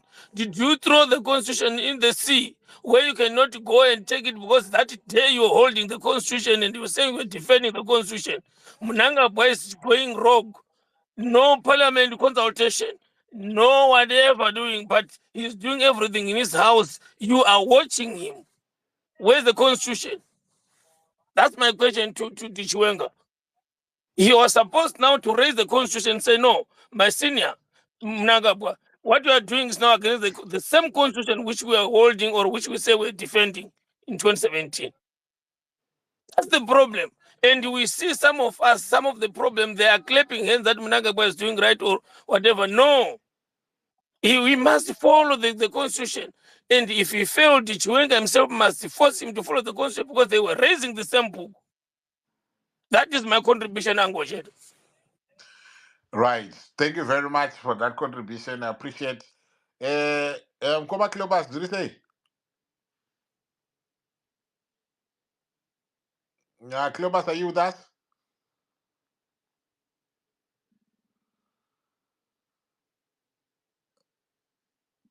Nkoma, Yes, Uncle Jed. Uncle Jed, how are you? I am good. Do you say? Ndiri boying. Iri say festive. Festive. Daro. Muchando. Got to get this. Mauya nenyaya yakanaka chaizvo mazuva ano muri kubaya chaiyo chaiko muri kunyatsorova muri kutsetsenura Those I think it's pure. ndo zviri kuitika ndo zviripo vachitipa tinobva tangotorawo kuti aiwa regaitimbomhanya nezvi hanzi ndo iri kurira iri kurira ndo yanofamba nayo ndokugona ka ndoti maybe masimba angapepuka tiri vanhu vakanyanya kurara tumasha pakaipa sakarara zvinoitika zvakashata tichizviona zvedu takangonyarara tinoti mwari vachapindira, we are too patient, mwari achapindira atigadzirisire, nyika inotogadzirwa nevene vayo. noti zvoti inovakwa nevene vayo, inotogadzirwa nevene vayo chaivo. Vamunangagwa ndozvavari zvavari kutoratidza izvo, ndozvavanga vachingori, vanga vakangovanda behind vamugabe, but otherwise ndokuti vamunangagwa zvava kuratidza izvo. Saka tikaramba takangovatarisa vachiita zvavari kuita, handifungi kuti nyika tinoidzora iyo. Zvinotaurwa the former spokesperson engariti pati yavo vamawarire vanotaura zvine musoro, but mutauriro wavo I think there is someone behind, because vanotaura chaizvo chokwadi chaicho zvazviri, ende havana zvavanoitiwa, but ndo zvimwe zvinondishaisa kuti why vana Job vakangotaura zvavangotaura chete, vanotovata vatosvika mapurisa kuti wanga uchiti kudii, but vamawarire kubva kudhara vachingotaura havana kana Who could be chavanoita. Ngoma? Who could be this someone behind?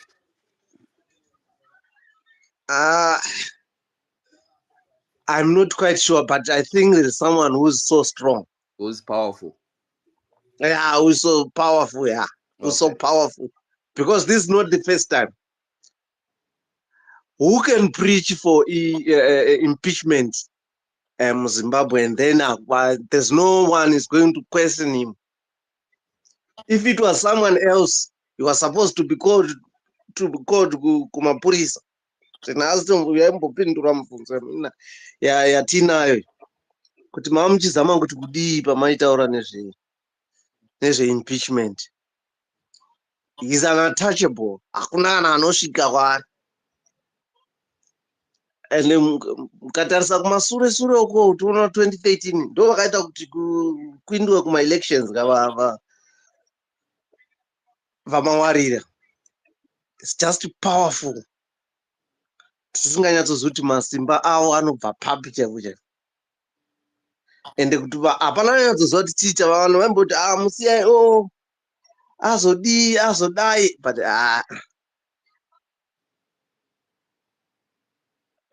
my question inoti saka toita sei? Tiri kuona kuti constitution iri kutambwa nayo. The problem yatinayo isusu ndeyekutarisira kuti munhu wani vachaita sei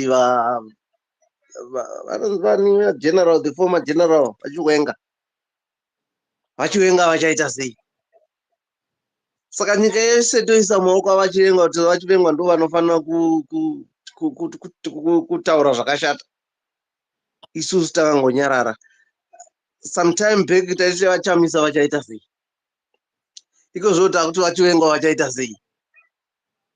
Ko isusu sepovo, hane ndo zvavanotiita, vanoti tiri povo.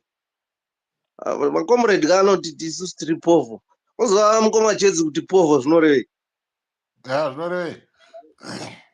How do people value less opinion? Something like that. Handisi ndo chokwadi here. Handisi chokwadi here, but ndo zvatakangokura tichiudzwa. People of valueless opinion. Yeah. Yeah, vakaipa. Ndo mastatement avanotaura ivo kuti povo. Noti kana vachiti ndakamboteerera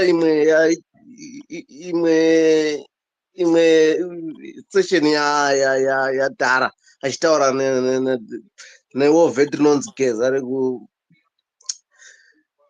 the former MP weSanyati. Kana achiadresa vanhu the general public anoti povo. Hatombotioni kuti tiri vanhu, ivo ndo vanhu, isusu titori povo. Povo haina kana basa. Saka ndo muonero vanotiita makomrade. Makomrade anototiona tiri povo, hapana kana chine musoro chatinotaura. Kana one, ivo ndo vanese, ndo vanotaura, ndo vekutanga, ndo alpha and omega. So toita sei nemadhara akaita seaya? Because kana tichiti okay, ngatimiretiwe kuti Chiwenga achati kudii. Hapana zvavanombotaura Chiwenga. angoramba akangonyarara tingoinda nyika ichitongoinda ichitongofa izvi tingoinda zvakadaro poya zvimwe vaita vachingobudirira vachiinda vakadaro hatina hapana there's no even vana Mnangagwa they don't even dream kuti Zimbabwe ichange yakaita vanongozvidreamira ivo as Mnangagwa family kuti ngatirambe tichiluta kana wadawo hamana munhu anoenda dream ndiye anokotsira mana pamwe mwana varara ma aiwa kana uri president unofanira kuisawo dream kuyuthi kuvanhu kuti at least mangwana vazimbabwe hakuna kana munhu ane dream yekuti mangwana anoitei because havasi kurara vanhu vana vangu okay saka hakuna kudreama people are sleeping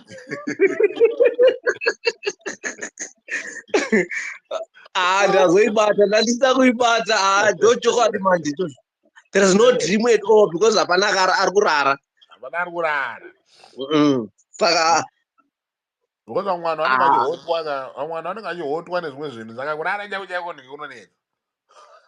kunonetsa kunonetsa but solution yedu angojet todii I think your guess is as good as mine, my brother. But tofanira kuve neway out because patava pakaipa makwikwi makwikwi because crew iri harina kana basa nepovho rikatishandise zita ravanoshandisa havana kana basa nepovho ndezvavo chete ndezvavo nyika ndeyavo vakairwira saka ndeyavo ndo varwere sununguku kuti munhu munhuwo zvake ararame ukaupenyu kanenge kari nani havana kana basa nazvo look vanoti vakaisa inonzi zigi vanoti zigi but service yose inoitiwa it's in US dollars macivil servant ari kupiwa mazigi but kunotenga chingwa chacho mushopu it's US dollars right. But and then we accept that we don't see anything wrong with that makandizoka muchaita stambidi saka pamwe you're still preparing for that stambidi unoziva angojet mwana wangu ari kuenda kuform 1 and then tanga tiri busy kutsvaka nzvimbo all schools ari kuchaja in US dollars right yeah and then vakavhura kuti vanhu vanga vakaaplya and then takutora vana tikapiwa 3 days okay. to raise mari yefees 3 days to raise about 1,000 if uchida kuti mwana wako aende kuboarding school you have to raise about 1.2 US dollars in 3 days or else failure to pay in 3 days tiri kupa vari kuwaiting list sa vari waiting list vanenge vane mari yacho maybe vanenge vainayo yeah muri kunzwa takapiwa from this certain explanation yevene vanyanya kuuza kuti nhingi maschools mazana mabusiness haangamirire munhu asina mari That's true. It's a business enterprise. Yeah, haangamirire munhu asina mari kana usina mari hakuna but tofanira kusenzesa zigi ka tofanira ndo panopinda hurumende yoti hatiusi foreign currency while is to got a local currency iri kupiwa munhu wese mapaona takapiwa from 9 December to 11 munhu wese anofanira kuva abhadhara right tabhadhara tanzi wabhadhara unouya neinvoice wozotora inform yebwana now it's about 2 weeks hakuna inform yacho Uniform yacho hakuna. Apa makatrigwa badala. Takabhadhara tikapedza. Takapedza kubhadhara. Apa manzi mukapedza kubhadhara motouya mozotora uniform. It's 2 weeks. There is a school WhatsApp group. Hapana kana one ari kubvunza. Hapana kana one ari kumbokwesena kuti koma uniform aya apapi. It's just business as usual. Munenge makarohwa ningeyache kuseri wetsoka. What happens, Uncle Jeda? ZANU-PF, what it has done. Remember, ZANU-PF is now an ideology. It's like like a system that is gone everywhere, even in schools, in churches. There's a ZANU-PF mentality everywhere of just looting and taking advantage of people's vulnerability. They know that we're not under score. So whatever these schools say, you just follow suit. Imagine they will tell you, pay school fees, pay my levies, pay for uniforms. Some are saying even you pay for stationery, and some of the things you can find them elsewhere cheap, but they will say, you buy from the school. Some mission schools they even say buy a Bible, buy a hymn book. You will say, no, I'm going to the same church. My child has the hymn book. She or he has the Bible. They say, no. Those ones that we have already, we don't want them. Buy from the school. You see? But I'm finding that I've seen that as well. It's But happening. you see, mwana ari kuenda mugrade 1 anzafana tenga counter book. 72 page counter book 2. And you wonder mwana iye anenge achizvidii hazvizvese izvozvo. Munoona mataura ekuti manzi mahimu takatoudzwa kuti kana mutuya kuzotora uniform oya makabata extra $30. Ye hymn book. But mwana wako atenda kusame church iyoyo ari hymn book dzara munayo kumba. Yeah. Why should you buy another one? Tinayo kumba hymn book dzara. Yeah, pakaipa. Problem tisu. We normalize the abnormal. Yes. Outside of resistance ka vandozviona ngezvitori ball. Vandozviona ball kune zvekutotamba outside of that resistance. If the poor try to resist, just try. No, enough is enough. Zvakafanana nepaanimal farm muchingoudzwa kuti izvo Napoleon is always right. Azongopedzera yangu ndingiika theme song kuti Napoleon is always right. Yes. Exactly. Exactly. When I was in Zim primary, we attended my parents and school that annual meetings. Yeah. And apparently the school wanted to increase. It was a government school, but because they've been empowered to charge in US dollars, they wanted to increase school fees. What did they do? They hired people who had children wasiri pachikoro to come into the meeting and propose that no, we want to develop our school, like other schools, so let us increase the school fees. Fortunately for us, one of the guys said, no, the way that you are so eager to increase school fees, mwana wenyu igrade done. And so that teacher wake ndiani kana varipo toda kuona register mwana wenyu. Yeah. But that guy was not even akasakana mwana ari pachikoro. He said, no, muzukuru wangu anodza pano. Ndiye ani muzukuru wacho? I want to protect the image yake ndingaitauri. You see? So this thing that is happening in Zim is running deep. Like ZANU-PF is infiltrated every organization that is there, to the extent that we all have that ZANU-PF mentality of just abusing each other, and because we've been abused for so long, we can't stand up. Yeah. In a school WhatsApp group, they can just send something that is nonsensical. No parent will ask.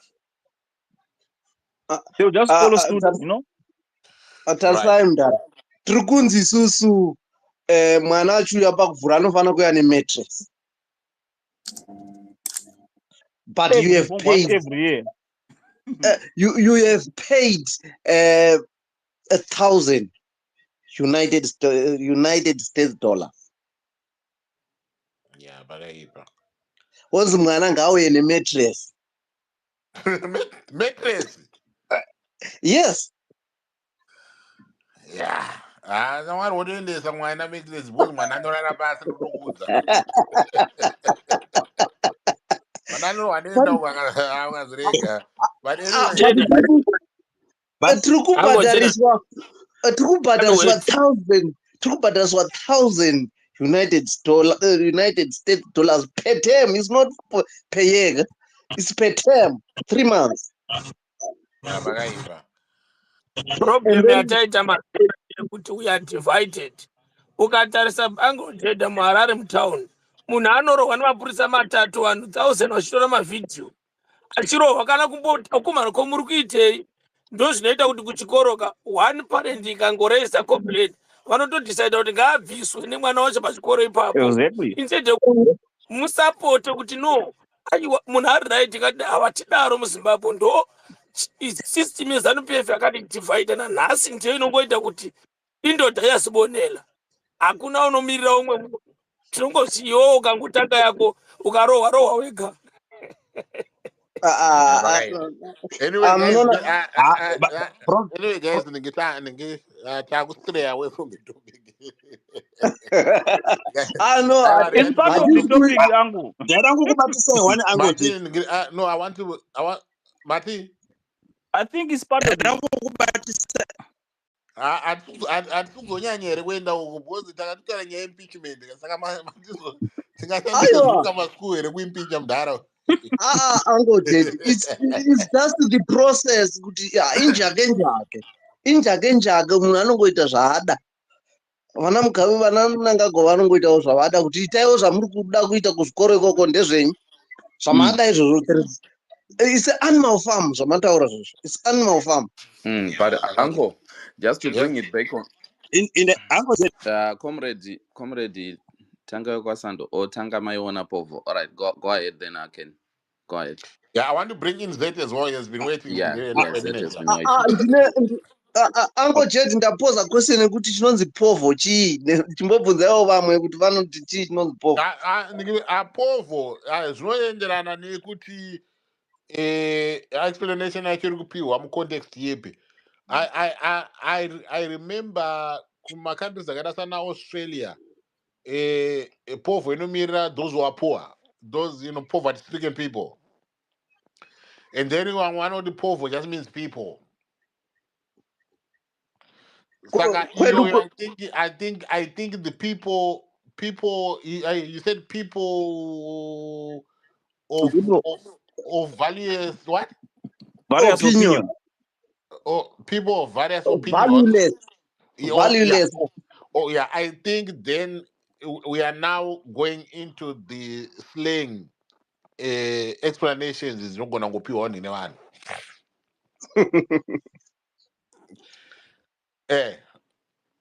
So I think it's Okay, can I proceed? and Danny. Tanga imeona All povo. right. Quickly, I want to ask is it to come in? Quickly proceed, Mgoma. Okay. Yeah, I think chinhu chatinofana from the available resources atinadzo, because pakuda kueducata vanhu, because chiri kutoitika muZimbabwe ndechekuti most of the people they have very misplaced priorities. They don't care about things which affect them. So I think from this platform future, if we have people who just do some recordings, try to educate, try to make people aware of what is happening politically and how will it affect their lives in the future or the future generations. Then we spread it so that at least whoever goes on TikTok, whoever goes on YouTube, you come across something like that. At least it will ring the bell in the mind of many people who are who are actually, I can say, who are politically passive, they'll start paying attention to that. Because I just want to give you an example. Where I am, I think it's this country is very stable. Douglas can also confirm that. I think if you what was the refugees were brought to that came in a small town. There's something wrong with your mic. It was 28 years. There's something wrong. Hello? The community. Hello? There's something wrong with your mic. Irgu tange speaker and yagaboga so. Okay, can you hear me now? Yeah, we can't. Yeah, we can't get you. There's something going on with your mic. The country is stable, but the internet is not stable. Right. Can you hear me now? Can you talk now? Tis what is on Gamira say? Can you hear me now? Am I audible? No. Irwita that. Was that you speaker dog daranga na chinga boga bebe. Yeah, I Imbodroba. think Comrade Imbodroba, I'm also track. Yeah. I think I need to drop then. Yeah. If you can do that, and then I'll bring you back. Uncle, Yeah, before you speaker, go to speaker. Zeti, Uncle, I wanted to check with you because per impeachment, I did that section 97 of Zimbabwean Constitution. Though you know Taura about that removal of the president, then I think it states kuti, what are the conditions that he can be impeached and it just are now violating the constitution, failing to uphold and all the serious misconducts.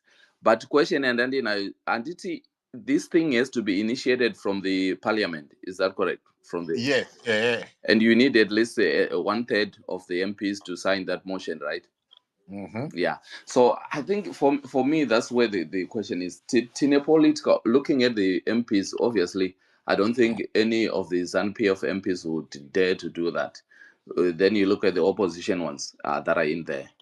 Do you think there's that political will where Panivanu even say if it is actually found the guy did not uphold the constitution, he went against the constitution.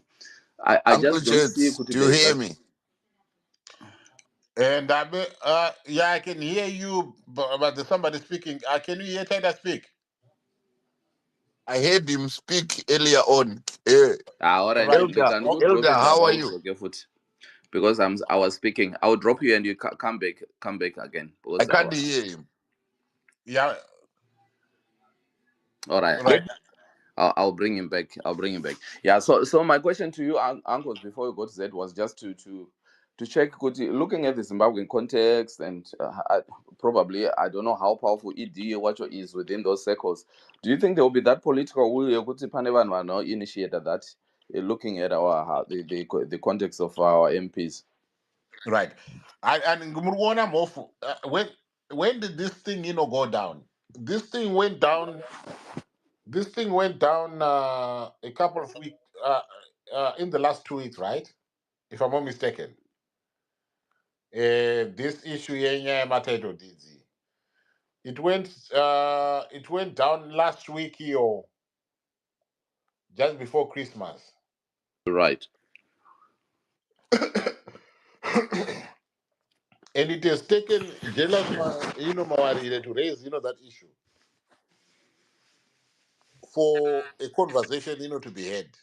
Even when he raised it on the day that he did, it did not trend as much as the issue as Smith trended. Yes.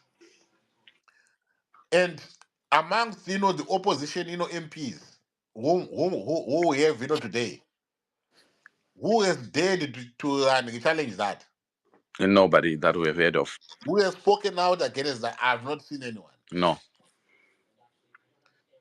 Saka, you wonder now. Maybe they are saying it somewhere in other circles, but I don't think there is. I don't think that is a route. I think I told you about this. Mira my MPs would I eat something because these guys, they ain't doing much. The only thing that you hear them speak, one go it doesn't matter.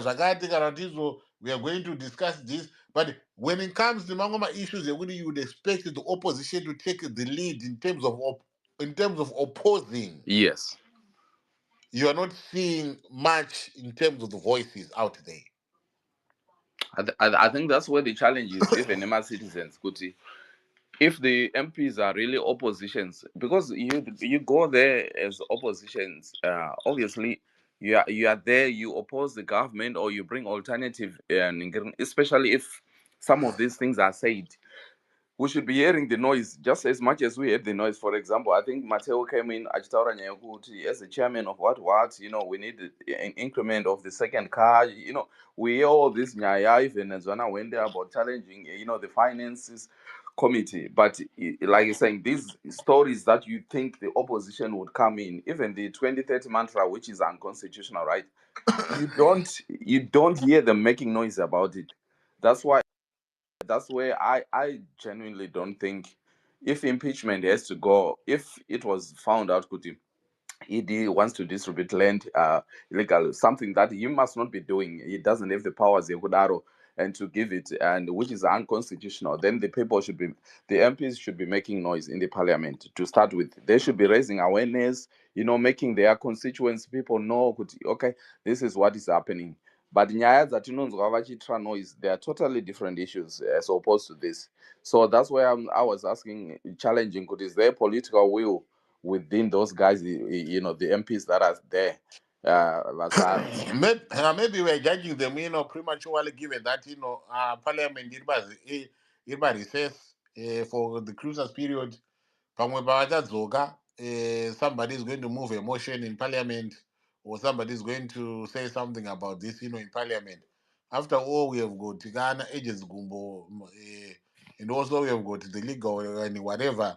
In Parliament, running opposition. Saka, maybe we are going to see something, happening. But I mean, I will watch this space then. yeah, what's the space here? Right, Mr. Citizen Z, how are you? Not bad, Uncle. I hope you're good. Hope Yeah, you're feeling much better now. yeah, I'm there. I'm there. I'm still there. Sometimes, when you're not feeling well, you have to play around with your own people first. The spirit comes up. Absolutely, absolutely. You see, with me, uncles, nothing. I think I'm just full of disappointment. With how can I put this? Find the best We way. we, we seem to be on the right track, yet lost. And in our being lost, we miss opportunities. You see, so right track, maybe it's my own thinking. Zion needs to be removed. That's the right track based on what it has done and what it's doing. Yeah. Now, the total loss speed becomes impeachment. It is not easy, because and everyone, to impeach a sitting president in Zimbabwe. Yes, there are processes laid down, but in the context of Zimbabwe, it is not easy because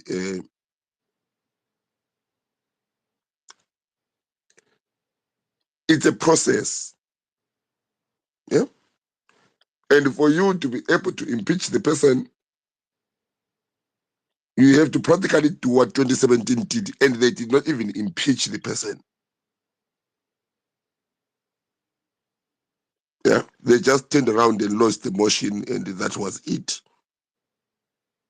They did not go through the whole process. So for the current president, let's just say practically you cannot impeach him. Even if the motion is put in, there are ways, there are things that he can do. He can dissolve parliament and cause a snap election in 90 days. What are you going to do? Which of the MPs can raise a amount to campaign in 90 days? 210 constituencies, over 1,000 councillors, 20,000 for a presidential candidate, 1,000 for an MP, plus campaign money. Option one, he can do. Option two, in the process of impeachment, they have to set up a standing committee that will have to investigate the reasons why Parliament wants to impeach. And then they have to give fair hearing according to the Zimbabwean procedures. Fair hearing to the president, who's still the sitting president, with the mechanisms of state that he has. And then those 9 MPs that are chosen by the parliament have to face him. What is he has the state apparatus on his hand? Because the moment that happens, the moment impeachment procedures kick in, you can have a vote within a day. So now we are dealing with an arm of the government that becomes the parliament, moving against the executive in a country that is executive run. It is not parliamentary run, it is executive run. Zeti, sorry, just a quick Yes. one. Did the same process happen with the Mugabe? Because I believe, and he was impeached before Akazo resigned at the end. But did those same process happened before his resignation, the impeachment process? Mugabe never was impeached. They just lost a motion. I thought moving the motion was part of the impeachment. Oh, it was part, but it is not the impeachment complete. They had to turn around and set up a standing committee that goes and investigates the reason why you want to impeach. Then you have to turn around and give a fair hearing to the person. That all takes time. What is the president is sitting? So now this is why the president can counter. So he can remove when he hears that there is impeachment going, he can remove the reshuffle the cabinet. He can fire the vice president. He can eliminate, now we have to talk Zimbabwe talk. He can eliminate people that are hating the impeachment. If the impeachment process takes, let's say, 2 weeks,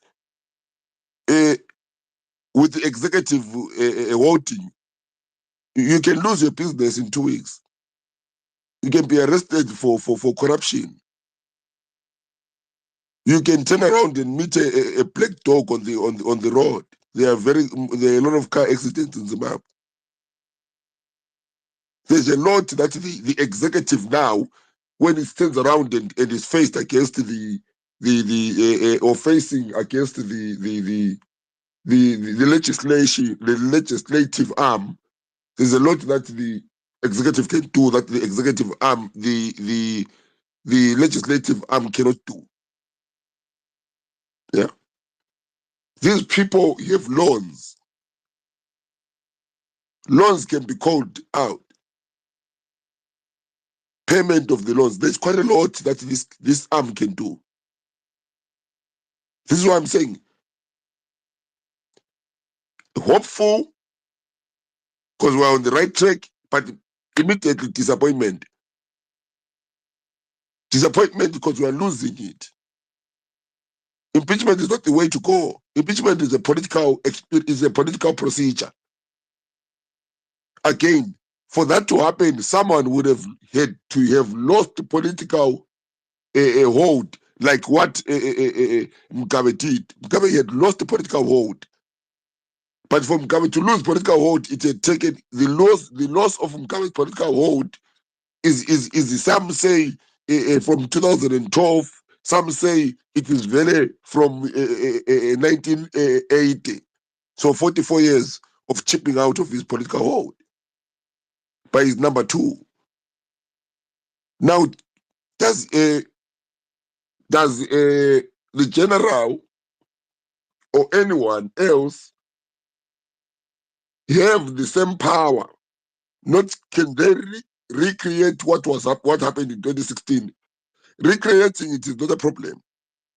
You can recreate it, whether it can be successful. This is when now we say it cannot be successful. But do you have the same political power to do the same thing? No. As we talk now, it did Dangote carrot. We're talking about earlier on Dangote carrot to the Zimbabwean people. 38 billion US dollars to 10 groups of people.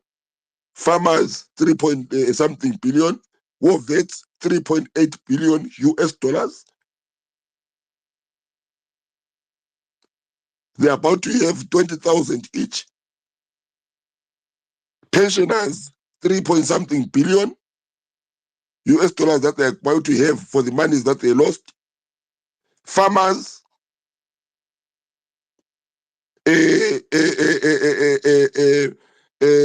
informal sector is about to have its own couple of billions injected upon it. MPs, they are enjoying monies at the moment. So the impeachment route becomes just a political procedure that he has not lost yet. Yet people are not happy, some people, with electricity. But give them a solar panel, the problems of electricity go away. So some people are not happy with water. That's true. But you draw them boreholes, the water problems, personally, go away. Some people are not happy with unemployment. We have seen this. Give them a couple of chickens, a couple of goats, a couple of inputs, a couple of cars. They are happy personally. So our problems are not national. They are not ZANU-PF driven. Most of us are crying for the reduction of pain. This is when now the major disappointment we have. You see? We're crying because of land. And we know that the crying of land is not it is not an ideological cry. We are crying because maybe we will not be in the list of being given land. But to put the people in front of the list of being given land, you know they change their talk. These are Zimbabweans. Yeah? Some are crying because they want to be part of the system. Give them an opportunity to be close to the system. They change the talk. All these we have turned around and went through. We've got a historical evidence of. We have all been tested and we've all been found wanting something from ZANU-PF. And this is where the problem is. Because at the bottom here, there is a feel of resistance, but it's being misdirected. And then we lose. That's when we say we lost a lost opportunity. Can we remove ED and the ZANU-PF government in Zimbabwe? Yes. But not as an impeachment, as mass action by the people. Not calling for water. but acknowledging water is a symptom of ZANU-PF's failure. Not calling for the want of jobs, but acknowledging that the lack of jobs is ZANU-PF's own failures as a government. You see, our mental state is in the wrong place. I cannot turn around Titus and Uncle Jade and everyone here and say, I am looking for a wife, and then you say to me, is that what are you looking a wife for? And I say, I know I'm looking for someone to sleep with.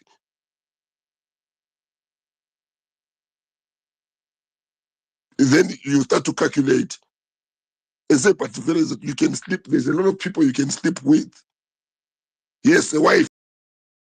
That's one of the perks of it, but that's not the main perk.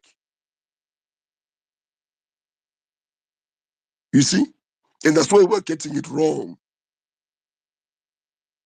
But now, when we do that, the mass action resistance to ZANU-PF, to the removal of ZANU-PF, turns around and is borrowed now to this process that is a political process, that is a deal of negotiations with someone that holds political power and the outcome of it. Even they, the ones that turn around and saying in ZANU-PF that it is wrong, even they do not want to come out and say it, showing that they do not have political power. They ZANU-PF now is going through what we can refer to out here as a Cold War, like what America and Russia have been doing, fighting through proxies. But in the daytime, both of them are holding hands and taking photos. You can't remove a power like that. We have to turn around and remove power as a people. But again, to remove ZANU-PF from power, we have to turn around. And this is not unconstitutional, by the way, people. It is very constitutional. So, what's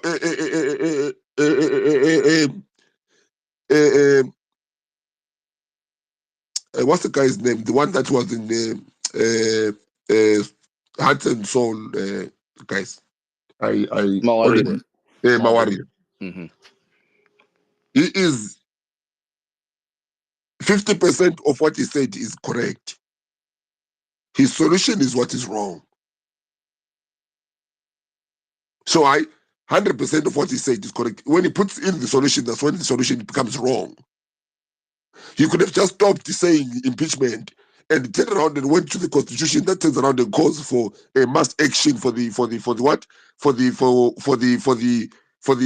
removal of a government that is unconstitutional. Because that's the other part. Yeah, when a government becomes in our constitution in Zimbabwe, we are not allowed to use civil disobedience resistance on a constitutional government. According to the constitution, we are not allowed. We are only allowed to use resistance and civil disobedience on an unconstitutional government. So he points out that the government has become unconstitutional, basing it on the president being the head of the government and his violation of the constitution. Yes, 100% correct there. Now he says that for that to happen, we have to therefore rely on these other people that are part of the government, the ones that we have turned around and know that they are only in those positions, either a parliament, either MP or Senate, not for the helping of Zimbabweans, but for the ability to enjoy the benefits and the perks of the job. Let's be honest. We as people, we're supposed to give these people now again, not for the first time, not for the second time, not for the third time, but for the fourth time. Thinking that if 3 times we have failed for them to do what we said for them to do, the 4th time they are going to do that. I think we are exhibiting that we do not want to deal with the ZANU-PF ourselves as a people. We want to therefore turn around and use either the MPs or the faction of ZANU-PF as our messiah. And then we should be called only to turn around and go to the big protest for 2 days on the streets, then return to home, and then wonder after the fact, why is it the people that we went to the protest for are not following us, are not listening to us, and now we're back again in the 2017 situation. So impeachment becomes the wrong solution. Mass protest for the removal of ZANU-PF because it has become unconstitutional is the solution. But I don't think we are there at this moment in time to speak about that honestly. So therefore, we have to turn around and speak about the other things that require the likes of Chabangwe. Now you are putting your hopes on them, on the MPs that turned around and got GT6, got $40,000 loans. You think they are the ones now that do impeach an executive without backing? They are not going to do that. And the ZANU-PF only needs 3/3 majority. Or to impeach him, that's what you need. So you need the whole of ZANU-PF on the side of impeachment while they belong to the party. You need then the support of both houses. The other 2/3 majority is held by the biggest chunk is held by the opposition. And then you need a 9-member committee to sit down with him and talk what the guy is honestly. This is the map. You think he'll be sitting down and fiddling his hands? You think he will not be bribing people? You think he will not be intimidating the MPs? You think he won't be disappearing people? You think he won't be able to dissolve parliament? If he dissolves parliament, can you imagine how excited we will be in the opposition? The ability to go again and do the addiction of elections.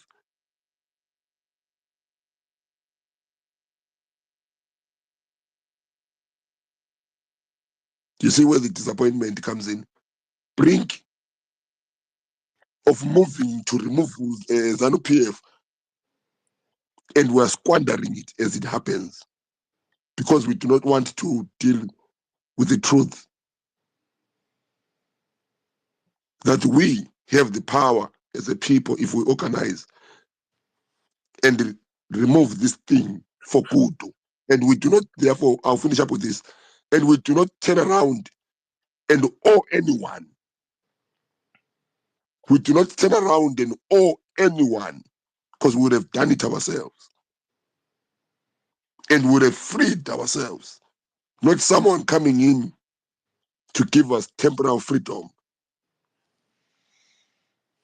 And that's where the set bit comes in. Thank you. All right. Thank you very much, Zed. Thank you very much for that. Winner portfolio. How are you? Winner portfolio.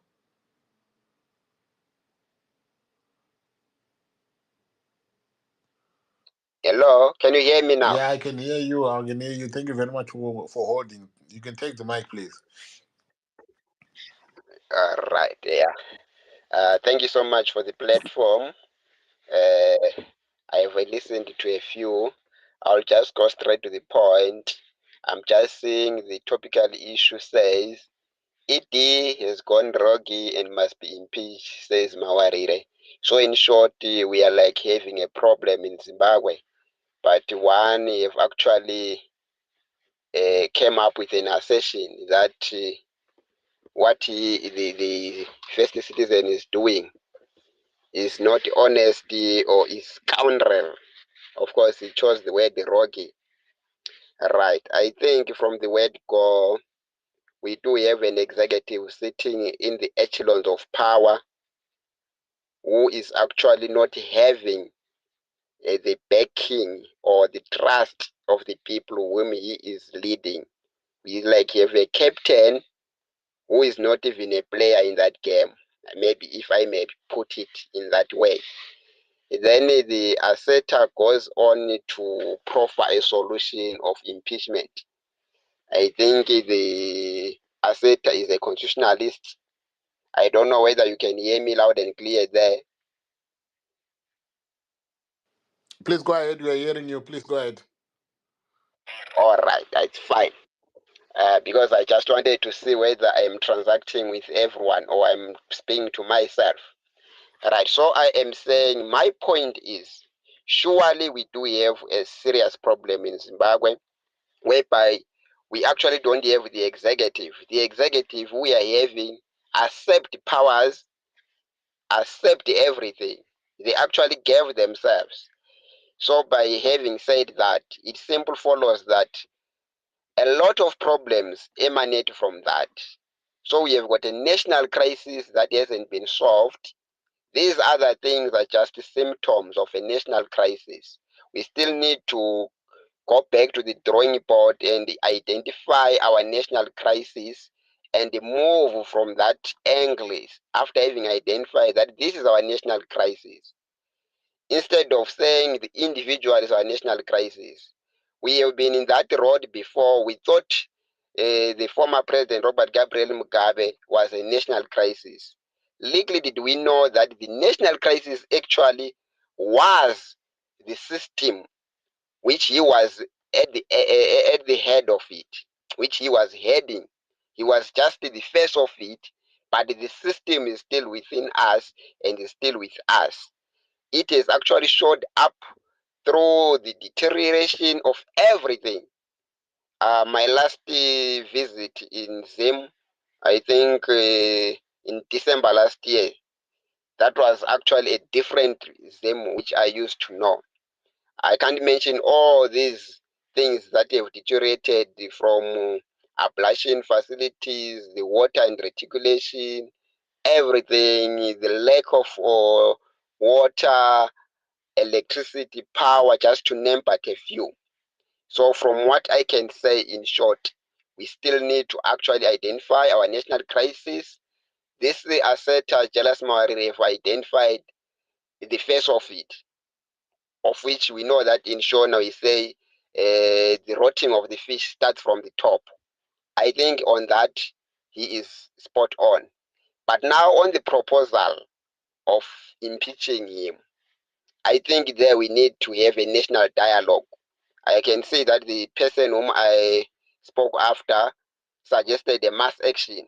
Yes, we can have a mass action, but having a mass action without having identified our national crisis and what are the best options to address our national crisis as a people or as citizens, we would be losing it again. That's what happened actually when we celebrated in 2017 coup. We thought the soldiers, as per the constitution, were on our side. Little did we know that they were actually singing for their own supper, which we finally saw it coming. First, it was the one who headed that operation was actually retired, as we heard from the news, to actually join the feeding trough or the looting train. And the rest is history. That is my contribution. Thank you so much. Thank you very much for that. We appreciate. Thank you very much. Can I ask Charles to come in? Charles M. Summers.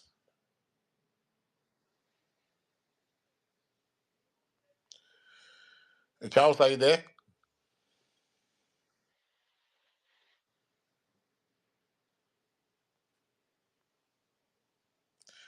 Right, Senor, I see your hand is up. I just want to express my joy and celebration, thanking God for, bringing people on these spaces that whose voices we've never heard before, to speak the language that is spoken before but not clear. We have a system challenge. It's not our fault because we've suffered to be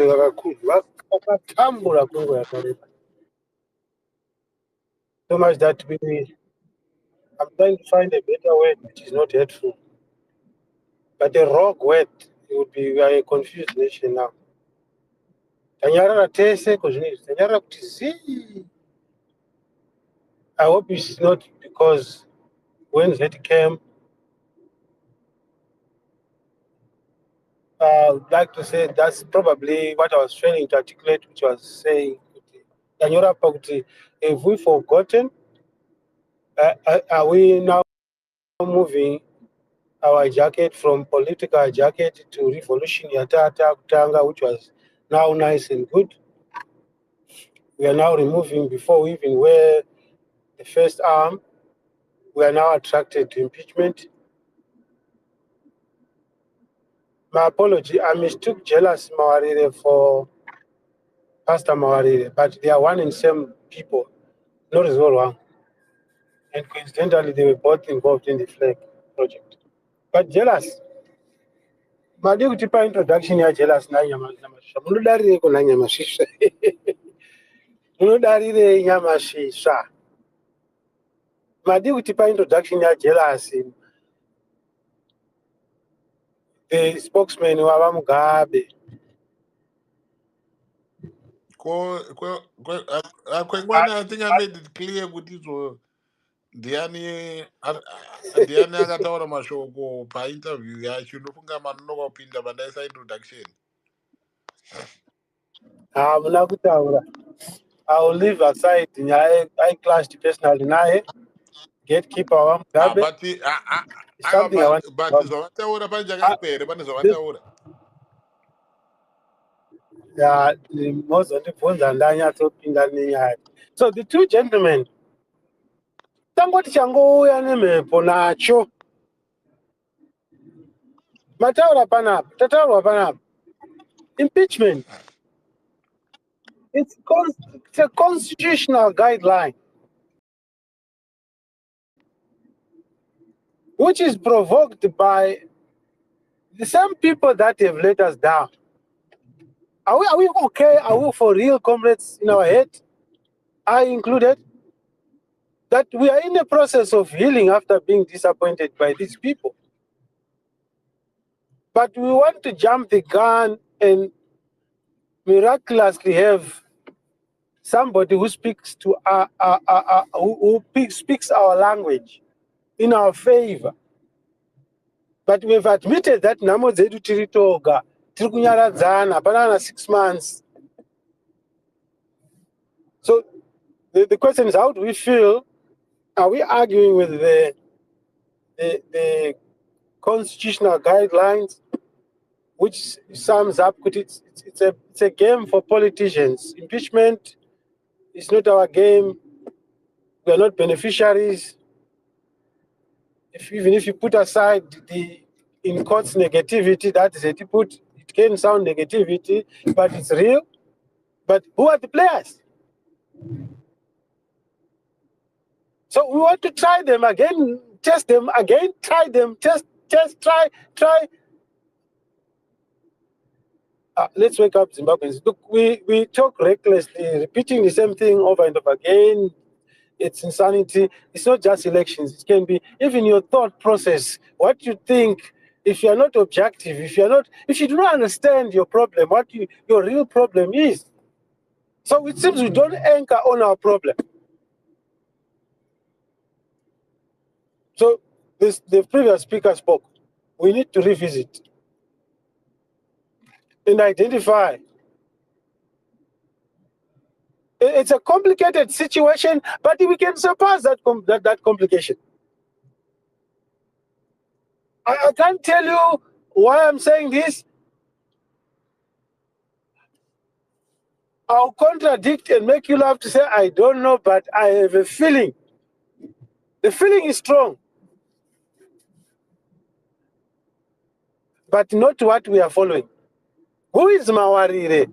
I mean, I'm not belittling him. In this whole impeachment, saka chiprovoka impeachment kaimi changamire totaura kuti mufunge tayeuchidzwa naMawarire kuti constitutionally we can impeach a president isusu the electorate.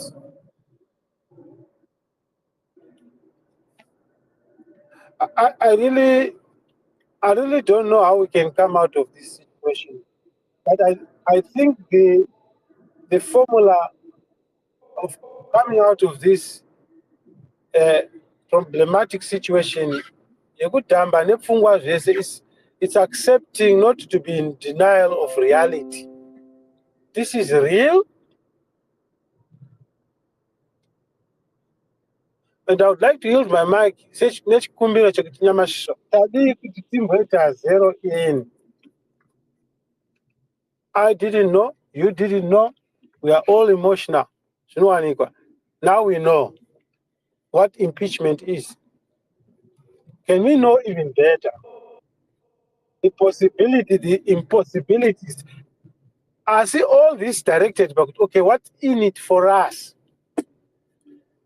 My humble opinion to maybe not throw away the baby with the water. With your permission, I think maybe let's move it that way.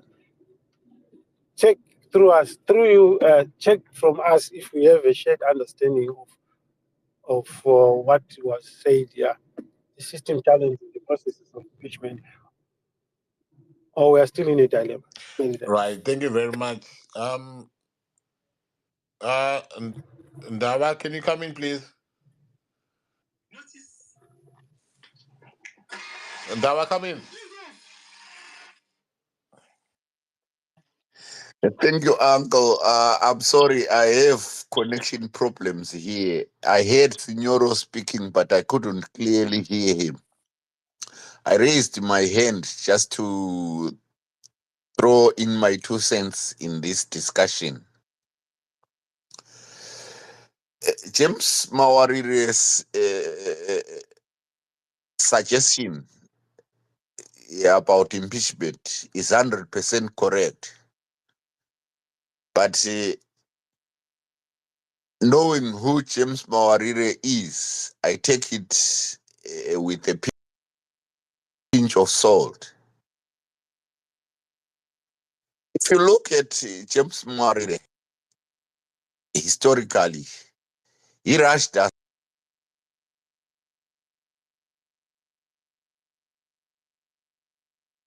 into, if he still harbors the grudges that he carried on from the weevils up the birth of Chief 40 and the Laco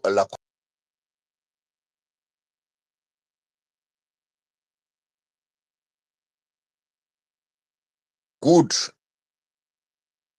idea, which we all know, Nangagwa's impeachment is overdue. But however, we mustn't be carried away just because one ZANU-PF person has said so. James Mawarire is a critic of the current regime. He talks from the ground, but most people of his caliber are in exile. can we interrogate why is violence spared? Can we interrogate why he speaks like he has power? That's my 2 cents. I'm not saying what he's saying is bad. Absolutely, we all know that Mnangagwa needs impeachment. Impeachment comes through parliament, but we know the parliament is just a building with the brainless people. We would be talking of impeachment if we were talking about the parliament maybe of 2000, which had the likes of Roy Bennett. We'll be talking about impeachment if we are talking about the parliament of the likes of Nzarabe Yebane and the Sidney Malunga back in the day, the likes of Mawarire, not the current parliament. Impeachment just exists as a word, not that it can be done in Zimbabwe. Remember, they are now focusing on the 2030 agenda because they enjoy 2/3 majority. James Mawarire is just steering waters because he has cover. You can't talk this way when you are in Zimbabwe. Let's interrogate why and how and where he is speaking from. Thank you. Right, I hear you there. But he says Kutizo Zimbabwe is a free country. He's free to speak. Nobody can hold anything against him. That's what he says. He says Zimbabwe is a free country. What he's observing as a Zimbabwean. It's free to him. If it was Chamisa saying that, do you think he would be like us? Ipapo handizozivawo zvangu. I cannot speak on that because I've never heard Chamisa speak to that and any action comes. I don't know, but I'm just telling you, what This was Sikuru Kokono Balu, but I wanted us to open our eyes, see who is saying what. yeah, no, I hear you. Kungoti, it's like and did what he was just called. I mean, he went to an interview, and these are some of the things that they ended up discussing. So whether there is something that is brewing, whether he's in the know, because there are some details that he has spoken about, where he said there was a meeting that was held, was it on the 10th, 11th, 12th, HICCC, where there were prominent people that went there, and the issue that was discussed was actually about this land, cities on land, actually, something like that. Meaning to say, Guti, this thing is a poison. Chalice, there's something that is going on behind the scenes. But as to whether is an individual who's being sent by anybody, I do not know. But all what I know is he gave his views. He spoke about this, and he defends his right to be saying that as a Zimbabwean. Saka, if there's something that is brewing, like what other people are saying, well, it's only a matter of time. We'll see. Nekufamba kwenguva toona kuti izvo zvinosvika papi. But no, I hear you, Ndabe. I hear you. Yeah, Uncle. There was this. I think there was this WhatsApp message. I'm sure you've seen it. The one that was talking into effect of this meeting that was held on the 13th of December. and coordinated by the Land Tenure Committee members appointed by His Excellency. I'm sure you've seen it, right? No, no, no, Okay. no. All right. I'll send it to you in the background. Okay, But okay. yeah, I was just asking, did you try to get hold of Mr. Mawarire? Varikubatikira. I know there's one or two people Yeah, I know space. Pane Vangati Zoni, he has gotten hold of him and Pane Munazad and Varimum space, but I can't see Yeah, him. I couldn't identify him. Uh, So if he can hear us, can I remove on the space? Please just request the mic, or just send a message or whatever, so that you can come and speak. I think that would be good to hear from you, Mr. Maori. yeah. Yeah, Uncle, I'll send it to you. You can join move to the other speaker. All right. I think the next speaker coming, we have got my brother Nika Iwakwen Wakaipusa. Nika Iwakwen Wakaipusa. Yes. Please, can you take the mic and then say, you come in after that. Yeah, thank you so much, Uncle Jets. Like what has been said before by other speakers, we've had Jealous Mawarire on the scene for quite some time. At some point, I did think that Jealous Mawarire was a creation of ZANU-PF, because he was the leader. I don't know if he still is, or of the, what was it called, the NFP, or whatever political party, he called, that contested the elections. And you sort of tend to suspect that, these are some of the oppositions that ZANU-PF creates for itself. And, once in a while they can raise their voices as if they are making sense, as just so as to keep us Zimbabweans going. And the timing of whatever he said towards the end of the year, smells of just a talk that will not result in anything. He knows, and Zimbabweans know, that the basis for, or the ground for a constitutional impeachment in Zimbabwe may be there, but we don't have the instruments for it. We have a completely decimated opposition. We have ZANU-PF now having a 2/3 majority in parliament. So we don't have that withdrawn, the coup that they did in 2017. So to talk of an impeachment under those conditions does not make sense, because this would be impossible to happen. Even if the opposition had, sort of maintained the neutralization of ZANU-PF's 2/3 majority in parliament, and ZANU-PF did not have, a 2/3 majority now as we speak.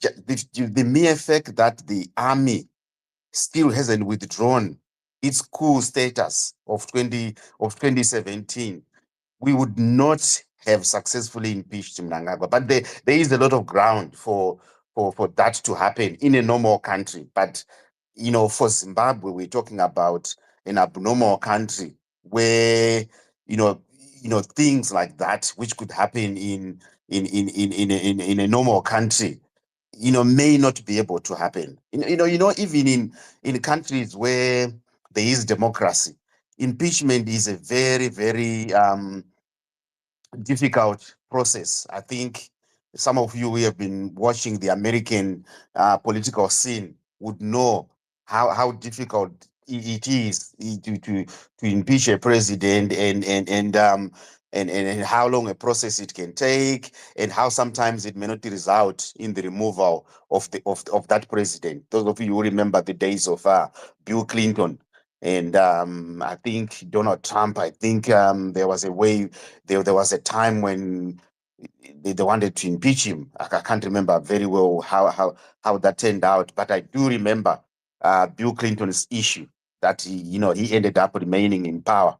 even after he had messed up, with the Monica Lewinsky issue. So when you take the word impeachment and put it on a rogue country like Zimbabwe, you know people are just blowing hot air. That there isn't enough, you know, you know, batter there for us to be able to achieve that sort of thing.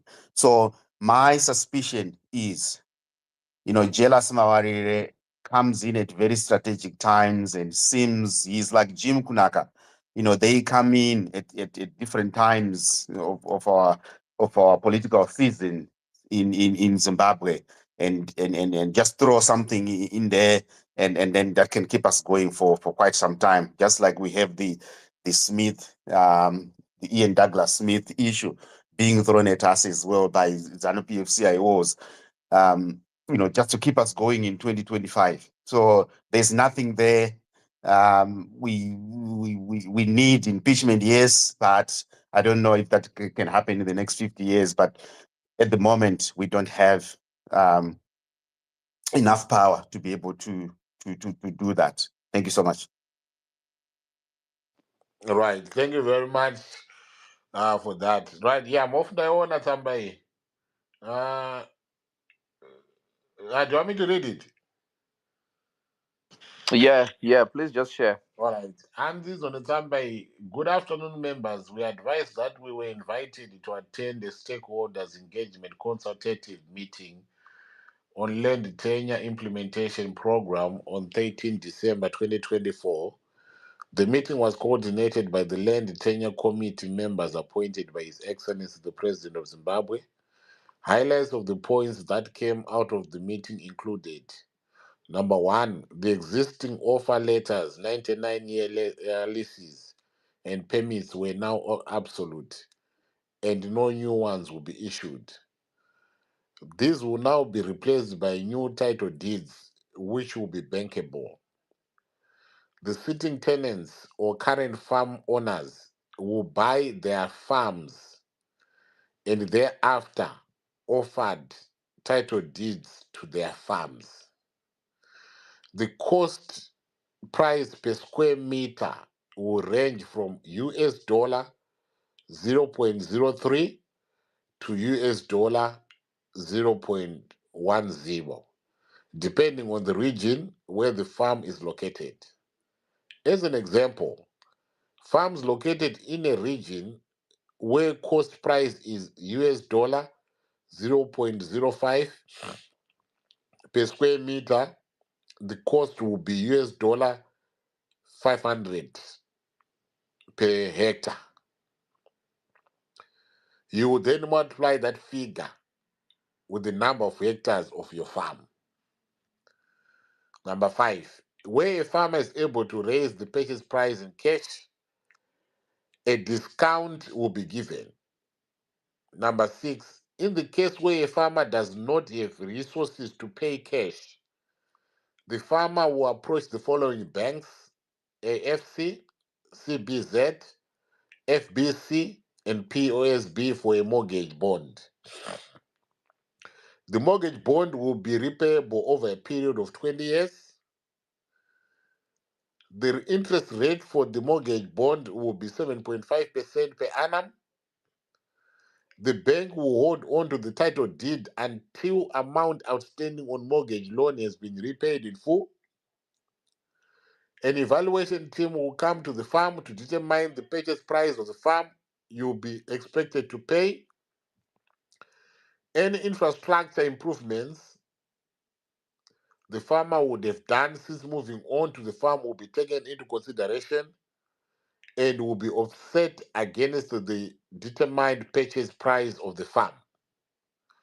The implementation team is working flat out on this, and according to them, implementation of the above is with immediate effect. We will keep you updated on the progress. So that is the letter that Mofuino was talking about. And if you listened to the interview that Mawarire did, he spoke about some of these things. He spoke about the purchase price, of course. Me, I didn't know whether those that already benefited were still going to be required to purchase, the land, since they'd already, benefited. So according to this, if you benefited from the land redistribution, program, you are now being expected to buy that land for you to get the title deed. So depending on the evaluation, you can buy that land for up to 1,000 US dollars per hectare, and that is depending on the evaluation. For up to $1,000 per hectare. So it means if you've got 500 hectares of the land, then we are looking at Matau, Ah, Emma, heavy child. heavy, Mm. 500,000. So those that received, the land are those, some of them are cronies, some of them were close to the establishment. So it means these are the people that are going to be purchasing, this land. Mm. Mm. And then Mawarire spoke about people going to his bank in court. He said his bank to get a mortgage. So there are banks, that have been said in there that if you do not have the money, unaenda kubenki wewe, unopiwa loan wewe nebank, a mortgage. AFC, CBZ, FBC, and POSB. Yes. Pane benki rinonzi izvo is benki papapa. Mm. Mm. Sorry, uncles. There is something that you missed out. Ah, Mm. There is there's a part that you read uh-huh. whereby offer letters become non-existent. Oh, Yes. yes. Now let's just say Titus cannot raise money. Uh-huh. Yeah. Uh-huh. Now it puts Titus in a very difficult position when you can be able to raise money for Titus's farm. Right. You see what I mean? Now Titus is in the farm, offer letter is gone. He does not have any holdings. Uncle Jared comes in and says, 500,000 bang. Yes, They the say, money. okay, take Titus farm. Right. Because Because those, yeah, yeah. the buyer can be from anywhere. Fine, which means the people who are occupying the farms, right now, they don't have, they no longer have any documentation that speaks to them holding on to, that speaks to their association with that farm. Yes, it nullifies the previously issued 99-year lease. So basically, so it's gonna be replaced now with bankable title deeds, but then you have to procure those. Right. So I'm sorry, probably just jump in. This is another scheme where the less privileged continue to be less privileged. This letter you read, Uncle, was crafted mainly probably for A1 and A2 farmers yeah, who are linked, I don't want to go who are to linked, who are linked to the state. And those are the people who have money. If Chivayo can buy the whole world cars, what will fail Chivayo to give those people those $1,000 or whatsoever, depending on the hectares that are sold?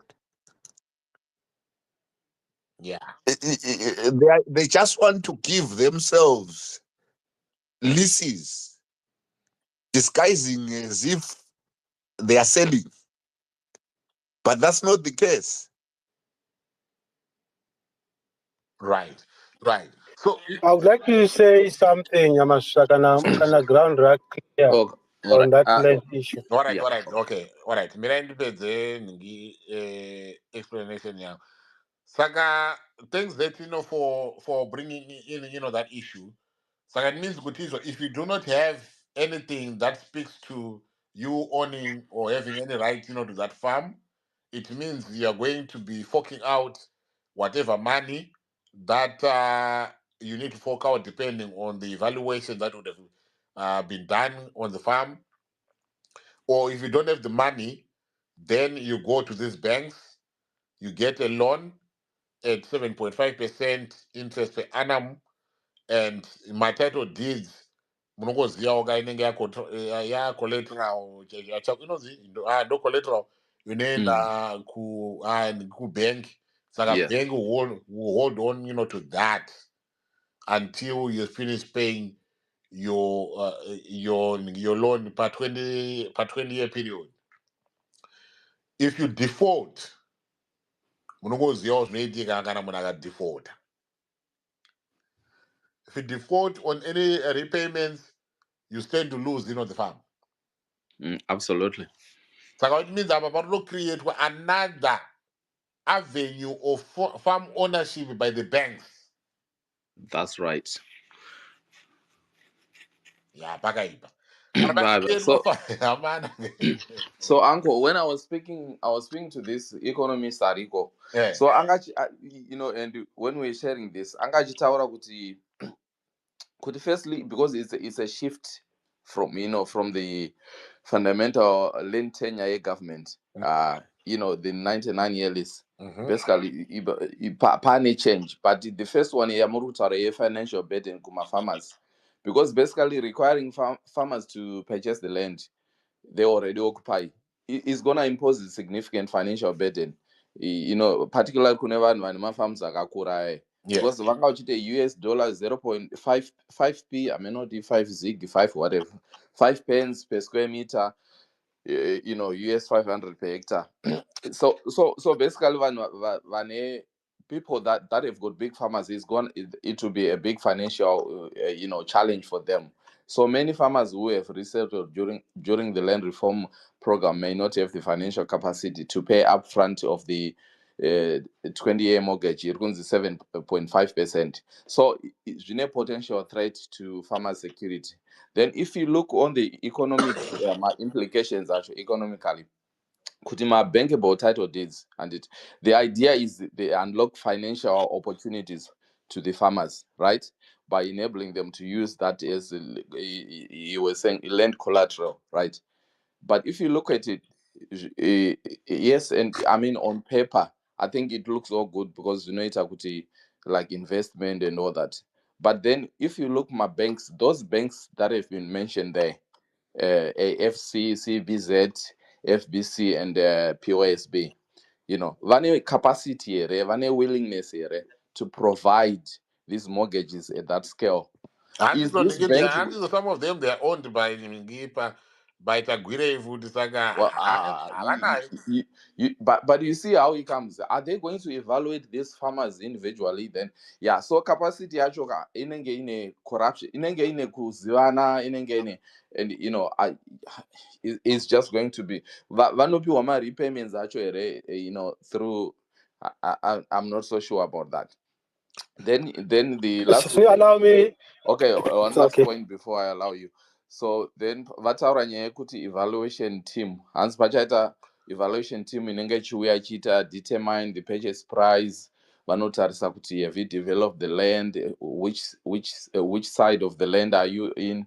Todzokera back kwana Smith kwekwe kunzi vamwe vaipiwa kuri kune a land iri fertile, vamwe iri less fertile. So these guys basically are going to come in, then they will determine kuti um what is your land worth, how much is it worth, because anditi is gonna differ from land to land, kuti what price are they going to. They're also going to check kuti what infrastructure, what improvements have you done on there.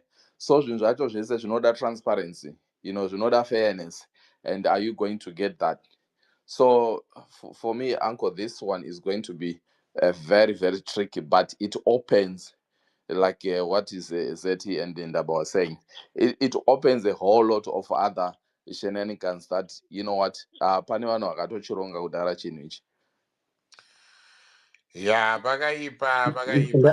Ndangida kuvunza If Yeah. kana if So you mukwasha. have to go so by, can I Mukwasha. then highlight something? Zvinobvumidzwa rekuvhunza kuti aseta interest rate uyu ndiani? uh, mabenga, yakasetwa kudhara because maybe they mabenga, represent the banks. naiti zvara. Kana munhu ane bhengi rake ane bhengi rake. Iveve ndimhada kupindira mabhengi remunhu sei kwemi. Aiwa, ndiri kuvhunza, handisi kumboblema munhu kana ita sei, ndiri kungovhunza hangu kuti Yakasetwa nevaridzi vebhengi champion. yakasetwa nevaridzi vebhengi Mabhengi ane because naya that mari akati. Vabhengi vene. aiwa, that Can interest I rate say? can change at any point.